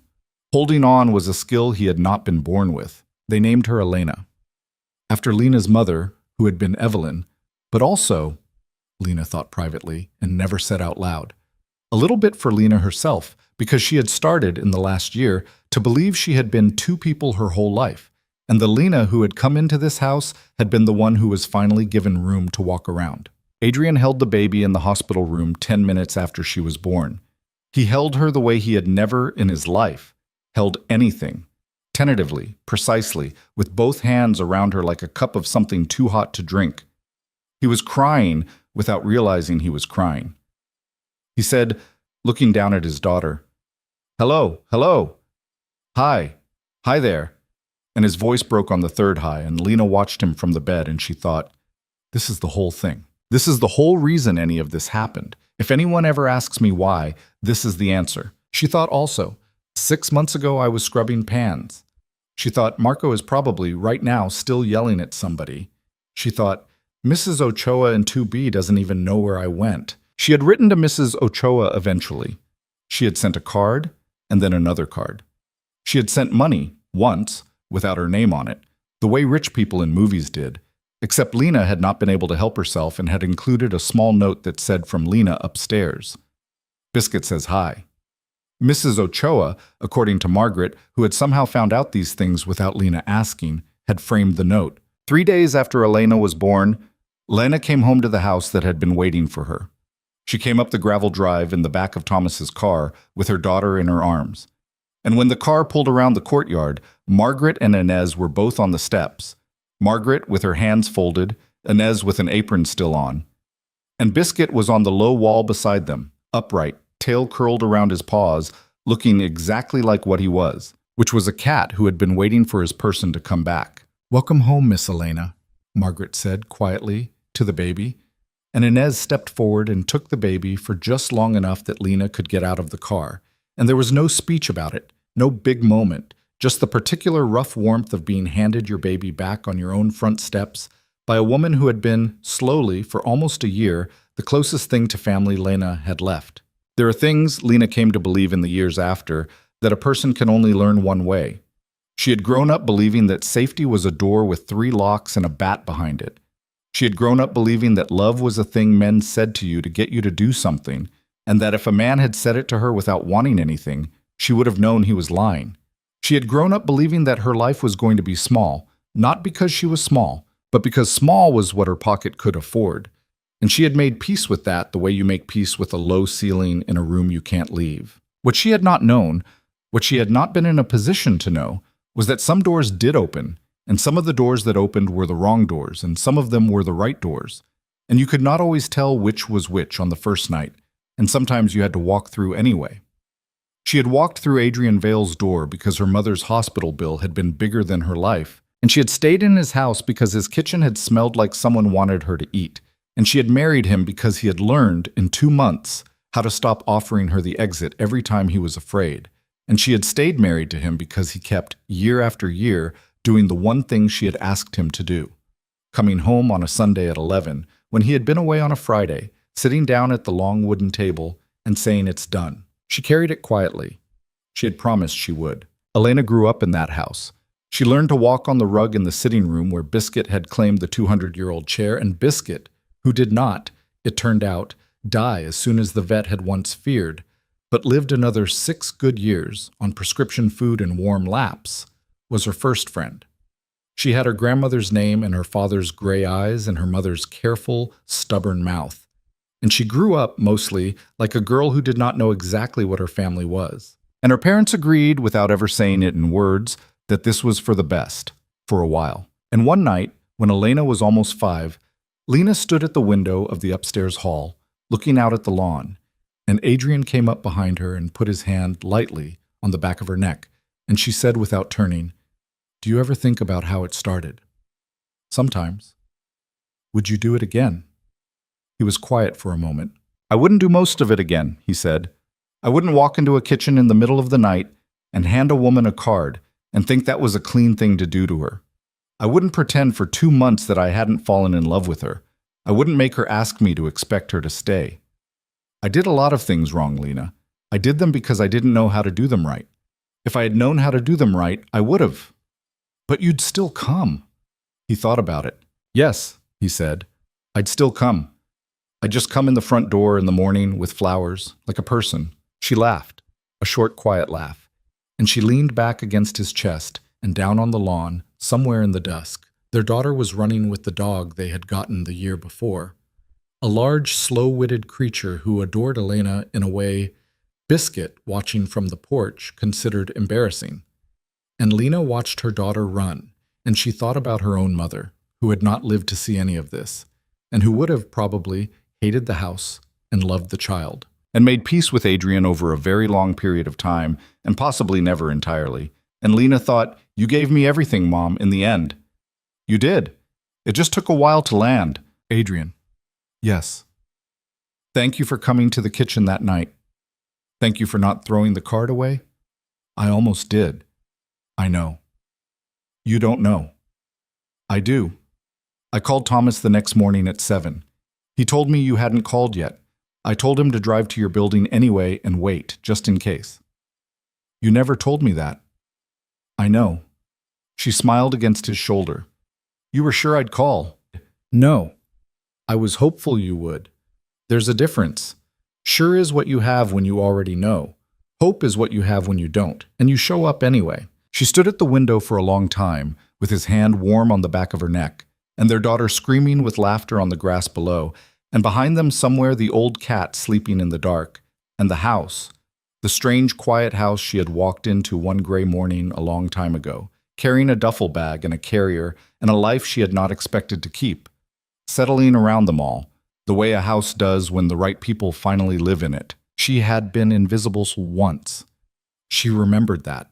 She remembered the fluorescent light and the split knuckles and the bus that was always late and the woman on the bench under the green wool blanket. She remembered the $11.43 and the cup of instant ramen on the hot plate. She did not romanticize it. She did not pretend it had been a teacher. It had been a thing she had survived, and surviving was not the same as being shaped, and she refused, even in memory, to let it be more than what it was. But she had walked that night out of her own kitchen and into somebody else's.